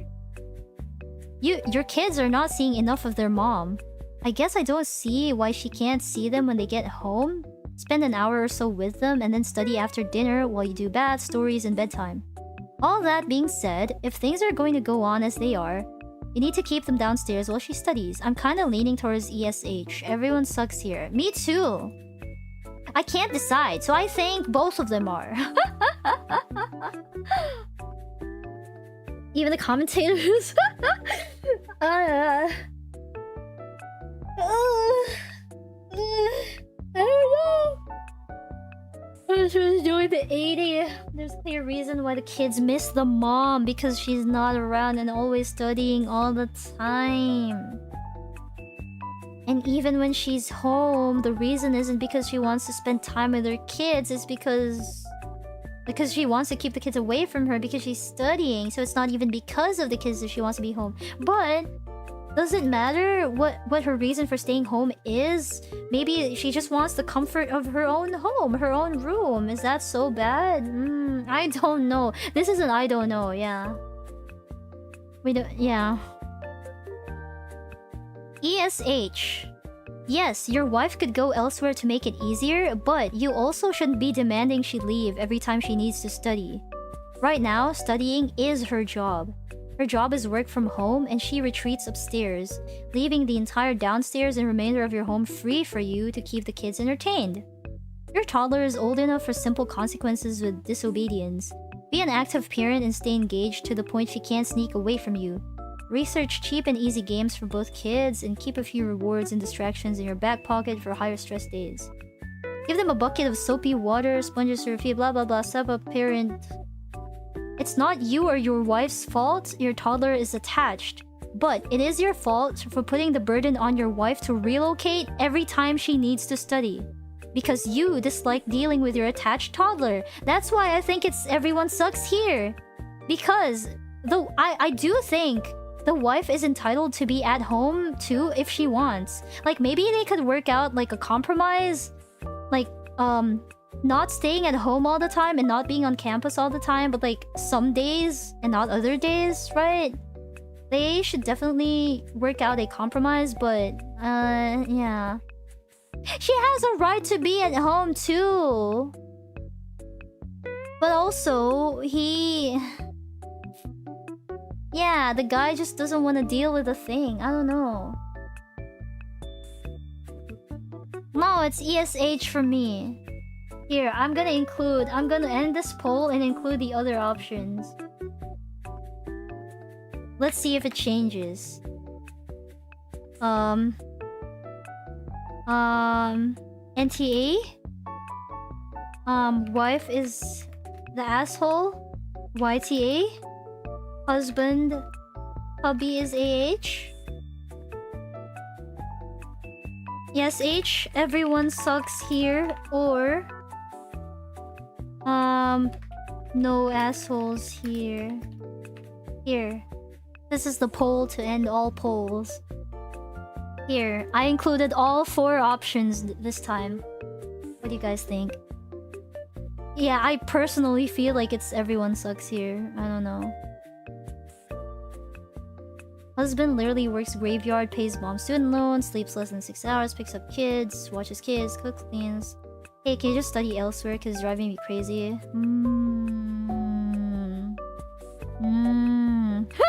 TTA! The toddler is the asshole? Honestly? Yeah, why you screaming, little bro? Sit down. Mommy is busy. Sit the fuck down. Stop screaming. TTA. Parental neglect. Don't have kids if you're not done with your studies. Like, she's probably doing, like, I don't know, med school or what, a doctorate or whatever, but don't have kids until we're done with it, I guess. Yeah, for sure, they could be compromising better, I think. They could definitely be compromising better on this.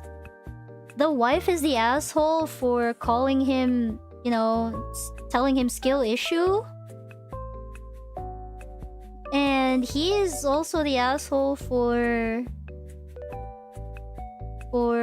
you know, not being able to handle a 2-year-old being a 2-year-old, I guess. I don't know. Yeah, I don't know, yeah. Husband does so much to the point he doesn't need to compromise. I mean...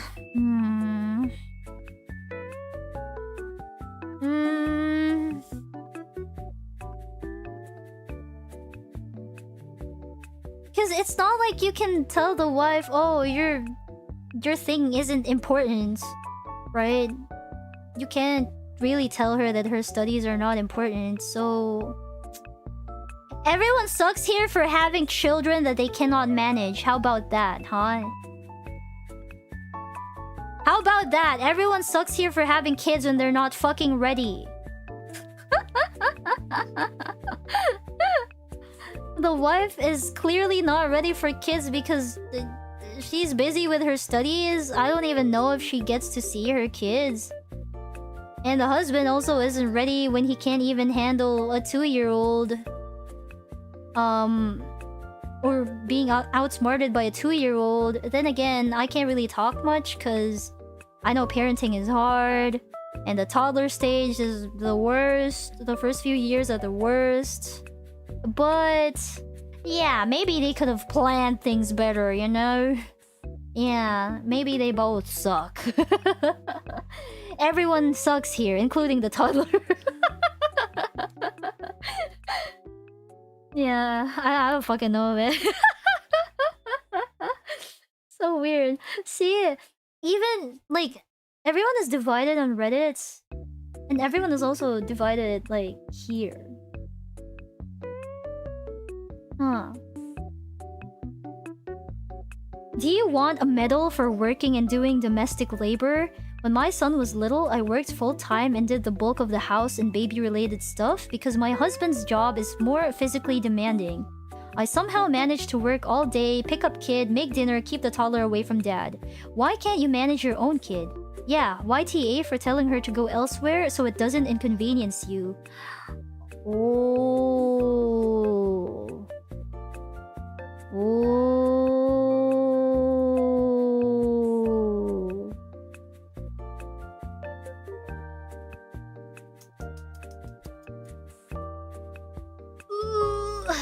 If your husband wasn't working, he was just studying, and only saw the kid for 2 hours a day, then refused to even study in the library or a relative's house 5 minutes away, that's no big deal? OP is willing to do 100% of the childcare. He's asking her to take simple, easy steps to make it easier for him. Wife doesn't even see her kids for essentially the entire day. Why can't she occasionally go study somewhere else? She's not seeing him or them anyway. Why does she care? I do wonder. I do wonder. We don't know the wife's reasoning.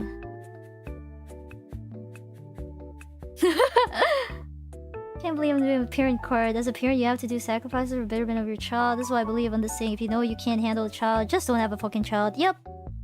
The wife needs to go to school. OP's reply. Do you genuinely believe a 2-year-old has the same determination to be with mom as they do with dad? What? What does that mean? What does that mean? What does that mean? The only people who believe this are those that have traditional gender roles shoved so far up their ass that they can't think straight. Be a parent. Parent your child. Stop relying on your wife to be the primary caregiver and pull your damn weight. Ooh. Not with an attitude like yours. It's no wonder your child prefers your wife.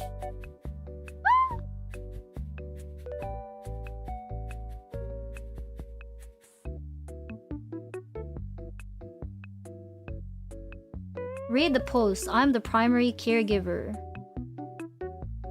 Respectfully, you are deluded if you think a 2-year-old that breastfed for 2 years will have the same level of attachment to the father as the mother. Calling others deluded when you can't parent a toddler is wild. Ooh. Good lord, no wonder your wife is so mad. What the fuck? I really, really don't know what to think anymore. I really don't know. I really don't know. I really don't know.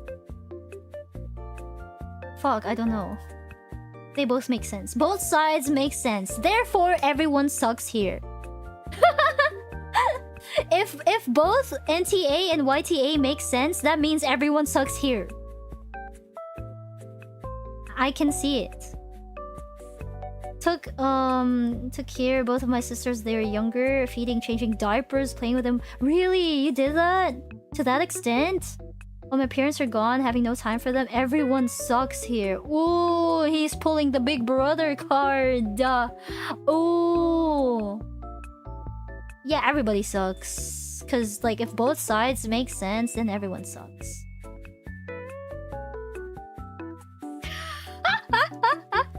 I think the lesson here is to just don't have kids if you're not ready. Like really, really ready. They should have thought about like, ooh, if I'm not done studying yet at this time, and if I have kids, right, like... I don't think it's an accident necessarily, because they have 2 kids. 2. It's absolutely not an accident. So they definitely could have like planned it better for sure. Aita means, am I the asshole? Yeah. But yeah, like... They could have thought ahead. If I'm still studying and then I have a kid, what would happen? But I guess people don't think ahead, huh? Either that or they were just really unlucky. In the sense that... Well, I don't know. I guess not. If they wanted it, if they technically did plan for it... I don't know, man. I do not know. They knew what they were getting into and still opted for studying during that time. Cause she's probably already in it. And it's like too late to back down or quit at that point. Or whatever.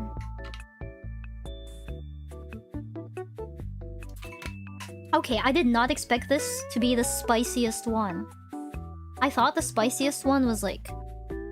the first one. Cause, no, that's the wildest one. I guess the spiciest ones are the ones where everyone is fucking divided. That's spicy. The main crux of everyone calling the husband the asshole is even if you work a full-time job, pay the bills, pick up kids, house chores, struggling to watch infants, it's the husband's fault. Even though there's such an easy solution.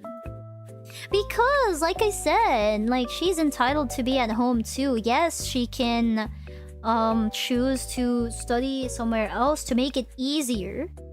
It's just like the office thing. It's just like the vacation day thing earlier. She is entitled to staying at home. It's well within her rights. But she could also choose to make it easier for her husband. And she chooses not to, just like that guy chose not to give up his vacation day for the coworker. Blah blah blah blah blah blah blah. I do not know. No student is entitled to be at home. Students go to school, but students go home eventually. You don't stay at school. He didn't mention like a dorm or anything, right? Did he? Remain on campus and study there. So she studies. She goes home early and studies at home instead of staying at school to study before going home. I see. I don't know.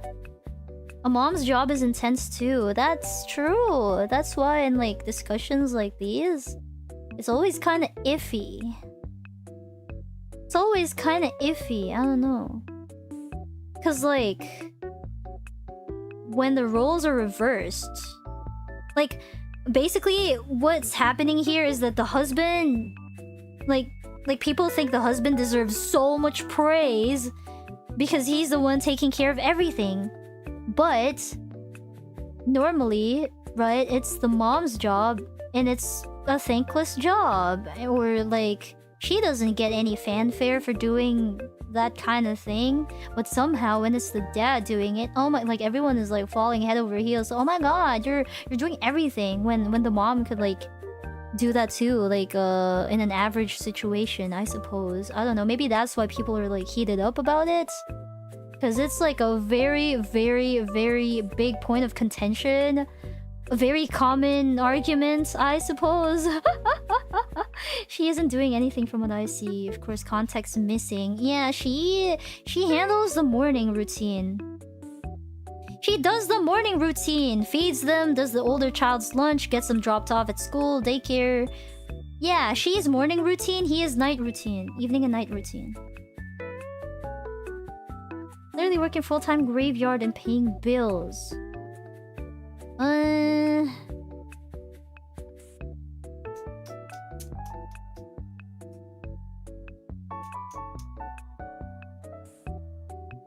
We're missing details. We are definitely missing key details here. Like, why does the wife choose to stay at home?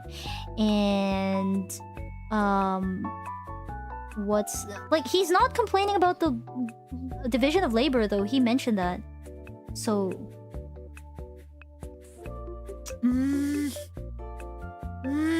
no, it's not why does the wife choose to study. It's why does the wife choose to study at home. Her choosing to study is no question. That's never a question. Like, they have the right to go to school and study if they want to. That's not the question. That's not a question. The husband could be better at parenting. Like, of course, he aggressively manages kids better. Yeah. You have to make too many assumptions because we're missing so many details. I don't believe he doesn't adapt, but some things will inevitably go wrong. Yeah. Go outside. Like any student would and most do. I wouldn't. You can't say that because I wouldn't. I wouldn't go out just to study. I'd rather be at home because, you know, I'm already at home. But then again, her kind of studying is different because it's a more more difficult, like, what's it called, degree or whatever, I guess. It's a more serious study and not just like normal study. So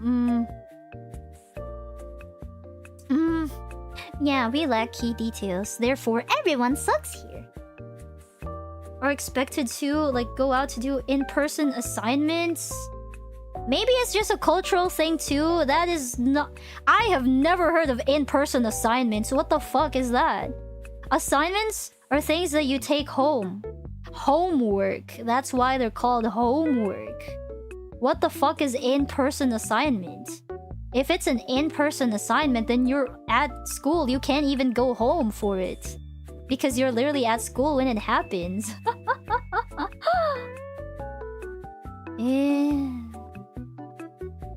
I'm backpedaling when I say not just the wife, both parents are the asshole. Right? Yeah. That's what I think so too. Like, it definitely could be 1, planned better, and 2, communicated better. And 3, compromised better. And 4, planned better. It's higher study, you need to do in-person assignments and actual lab, research data. It depends on what they're studying, I suppose. Is it med? Is it law? Like, what other high studies are there? I can't think of any other than med and law. Like, what else is there? Is that it? Current topic right now is just gender roles. Oh, engineering, right? Hybrid or blended learning? Yeah, because I've never had to go through that, or I don't know. It's always just school. We go to school, we do everything at school, and then we get homework. And then that's it. I go home. I fuck around, do whatever. Maybe sometimes study for an exam, but that's it. Studying for clown school? What the fuck? Oh, for masters. It's very common to study at home. I see. They should communicate better. Most studying masters need to be a TA? The asshole. Need to be the asshole. What's a TA? Lower degree studies. What the fuck is TA?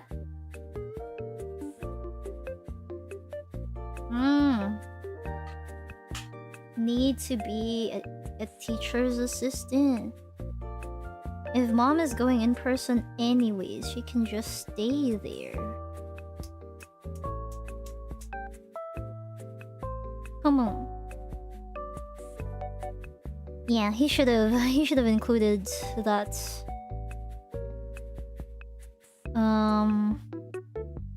What? I'm talking about my wife holed up in a room for 5+ hours who gets pissed if she can hear my toddler having a meltdown. You're talking about a bedridden mother in recovery versus my wife who is more than capable of studying at an alternative location. I do this for the most part, but my wife's getting pissed at even the noise of screaming for mommy from downstairs. Doesn't have to be her physically rapping on the door. Huh.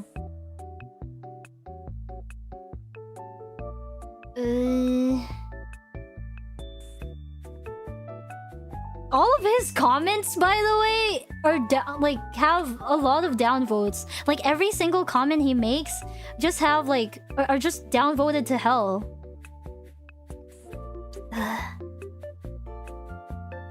Let me simplify a common scenario for you in my household. Toddler meltdown from mom. Toddler timeout 5 minutes. Toddler proceed to meltdown during timeout. Wife don't like screamy, interrupts study time. Mom shifts in chair. Toddler says, "Mommy!" Toddler hears coloring book. Toddler hears snack. Toddler hears toy. "No, mommy!" Okay, go for walk. "No, mommy!" Okay, toddler, don't yell or timeout. Rinse and repeat the cycle. He cannot handle his kid, man. He does not know how to handle his kid, to be fair. I think he tries. He tried every avenue, probably, that he could think of, but the bottom line is he's still not handling it. Like, why? Like, he's being bested by a child, essentially. Like, the child is having tantrums. "No, mommy! No, mommy!" And somehow, like, the parent can't, like, the husband can't sit her down and say no. I don't know, anyway. My wife gets upset with me if she hears the toddler having a meltdown. Toddler melts down for mom. Toddler goes on 5-minute timeout. Toddler proceeds to melt down for entire timeout. Wife's pissed. Rinse and repeat. My wife is getting upset with me because it's obviously distressing to hear your child cry for you, and the fact I can't calm the toddler down right away is a major parenting fault according to my wife.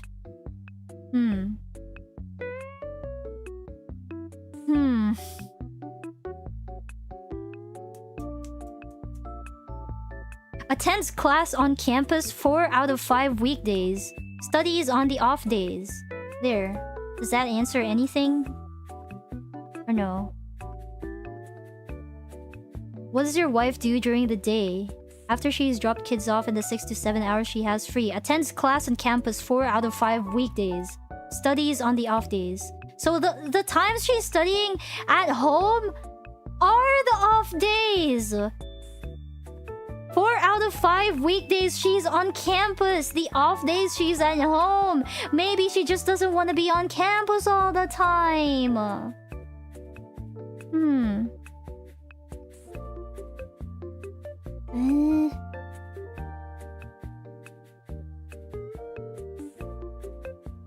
Average 5 to 6 hours a day studying. She studies 5 to 6 days a week. 5 to 6 days a week, 5 to 6 hours a day.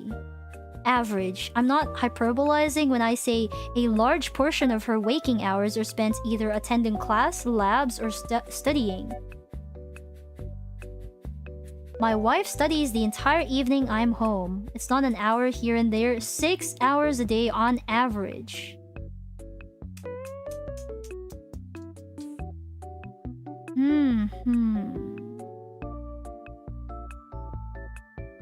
I don't know. I don't know. Yeah, it's driving me crazy too, because like I don't know. I don't really understand this dude painting that the issue is the mom at home. Aw. If mom finds she's getting more productivity on campus, she needs to compromise and be on campus more. But we don't know that. That's your assumption. That's your assumption that she's more productive, like, in campus.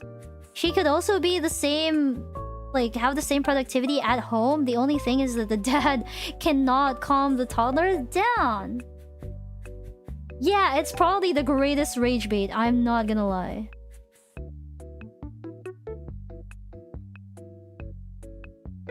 Like, yeah, I can't. I don't know. Yeah. This is probably the spiciest story so far today, because everyone is divided. There is no clear winner of like NTA or YTA, and no, you cannot argue that, oh no, clearly he's NTA, because if it's clear, then everyone would be in agreement. Yeah, if it was clear, there would not even be this long of an argument about it. So it's not clear. We are divided. I don't know. Spiciest and longest one. Holy shit. Dad's doing everything and still manages to post updates on Reddit and reply as well, instead of using the time to actually parent the child. I don't know, everyone sucks here. Good night, Sky. The dog is the asshole. It's been the same story for 40 minutes straight because we still haven't reached a conclusion, and I don't think we will. I think everyone will just agree to disagree because... Oof. I don't think it's possible to reach a conclusion there, I think. Yeah. Yep. Okay, here's the last one then. Here's the last one for today, sure. Am I the asshole for calling out a line cutter at Costco? Place your bets now. But from the title alone, I think it's obvious, but... Wait, no, actually it's kind of vague still, no? Yeah. So someone cuts in line and OP called them out. Here is the context. No? Okay, here's the context.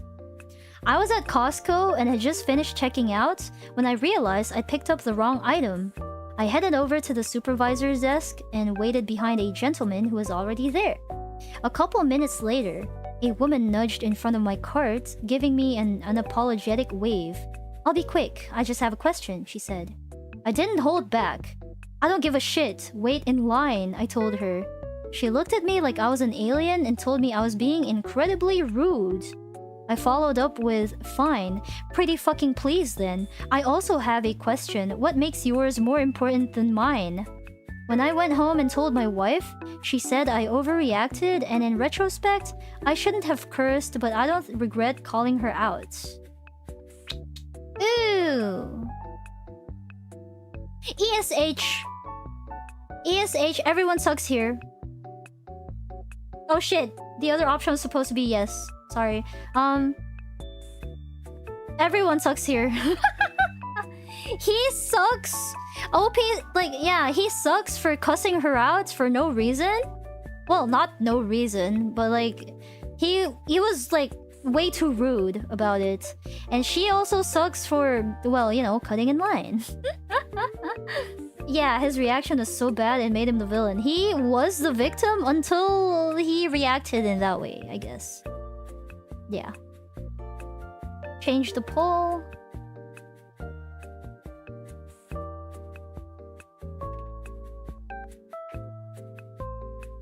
Yes, you're the asshole. No, you're not the asshole. Everyone sucks here. No assholes here. There we go.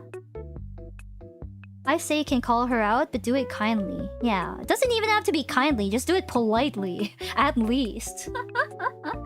ESH, yes, she was incredibly rude cutting, but your wife is right. You way overreacted.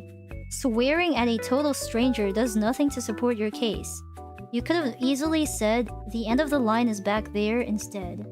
Yeah. She knew where the end of the line was, and she knew she was cutting based on her "just a minute" comment. NTA. Oh. Huh. How can it be both? Why? He's innocent. How can be a villain?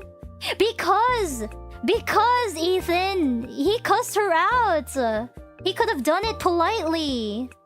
He was wrong. Like, his reaction is wrong. What do you mean? It's both. She's the asshole for cutting in the first place. Just a minute. I just have a question. Well, he has a question too. And he was there first. But he's also the asshole for cussing her out, being so rude about it. Yeah. Yeah, excuse me, ma'am. I was here first. Please go back to the end of the line. Yeah. Yes, it's his right to call her out, but he could have done it in a more polite way. Cussing her out is so rude. So, the question here isn't, am I right? The question here is, am I the asshole? The answer is yes, he was being an asshole. By definition, an asshole is like someone who's like rude. Rude or like, you know, not socially, morally correct. I don't know. That's why everyone sucks. Yeah. Type of reaction that would make everything take longer compared to not saying anything. Could have just said, yeah, I was here first, or I don't know, please wait your turn, or something. I don't know. Yeah. He's tired from his wife nagging? Where did you get that? Where did that come from? How come it's his wife's fault? Now, fuck that. Fuck that. The husband's behavior is the husband's fault. The fuck? Why is it his wife's fault? We don't know anything about that. I hate when people have justification to be mean, but on the other hand, I do that whenever I get pushed to the edge. Yeah. I guess. I don't know. Yeah. I think it was the toddler's fault again. Yeah, it's TTA. How do I identify an asshole? Being cruel to someone. Exactly! That's the easiest, surefire way to find the asshole. Who's the one being rude? Who's the one being cruel? Yeah. Who's the one being cruel? Answer me, Ethan. How is it? How is the guy not an asshole for that? But yeah. There you go. That was easy. That was not quite as spicy as the other one. Aw, man. We need to go back to publicly shaming these kind of people. Was OP an asshole? Totally. The person cutting in line had main character syndrome, and I honestly hope this brought them down a peg. Just be polite, that's all. Yeah, I guess so. Surely you're not ending it here with a bland ending. Fuck, should I have ended on the brain melter one? The spicy one? Maybe I shouldn't have read another one. Man. I just read the one with the most upvotes. Ooh. Next? What do you mean next? It's 11:30, my dude. I was supposed to end. I literally said this is the last one. I said it was the last one. One more Reddit. What the fuck? I can't find a good enough. What if the story I find isn't that good? The first one? I should have done that for last. But that's fine. That's fine. I want to see it. Wait, let me see the tags. Fuck. Wait, how do you sort by tags? Can you sort by tag? Can you? Who said I'm gonna sleep? I'm not gonna sleep yet. But I'm just ending the stream. Fuck, we're so... no, that's so loud. Okay, let me see the top ones. No, that was supposed to be the last one! You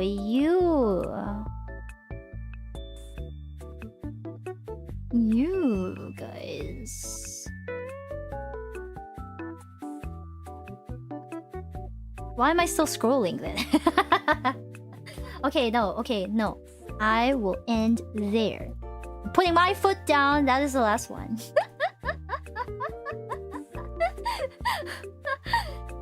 Yeah. Where's chat? No, chat disappeared. Where did you guys go? Chat's gone. Oh, there you are. When League stream? What? You wanna watch me play League? Now that's crazy. Why would you wanna watch me play League? There's a reason I don't stream League. It's because I don't think people enjoy it. I enjoy watching it that much. Pinoy Aita? We could try, sure. I can imagine the Filipino ones could be pretty wild too. Next week we do Pinoy ones. Sure. Fine. Anyway, I really need to pee. I really need to pee. Oh, and then next time we have like Pinoy one, and then another next time we have Kitsutears one. Okay? So but for now I really need to pee, so goodbye. Bye. Spin? What do you spin? No, I'm gone. I shall be honest here, I'm sorry for getting a bit worked up today. Somehow in the stories, I happen to believe the OP may have all reason to be right. I hope I wasn't too much. Nah, not at all, don't worry. No worries. I was just asking why. I was just curious why you think OP is not the asshole. Cause he was obviously very rude. He was very rude. Like, yes, the lady was wrong, but he was still rude. Yeah. The question is not, am I in the right? Or am I wrong? The question is, am I the asshole? The answer is yes, he was being an asshole. Yeah. Anyway. I have to be offline starting January 18. Oh, it's okay. It's okay. I hope you have fun. All the tea turned into pee. Man. But yeah, I have to go for now, so I'll see you guys again next week. Bye-bye! I hope you guys rest well. Hi, May! But also bye, because I'm literally ending my stream like right now. I'm so sorry. But yeah, bye-bye! See you guys again next week. Bye! Otsuki!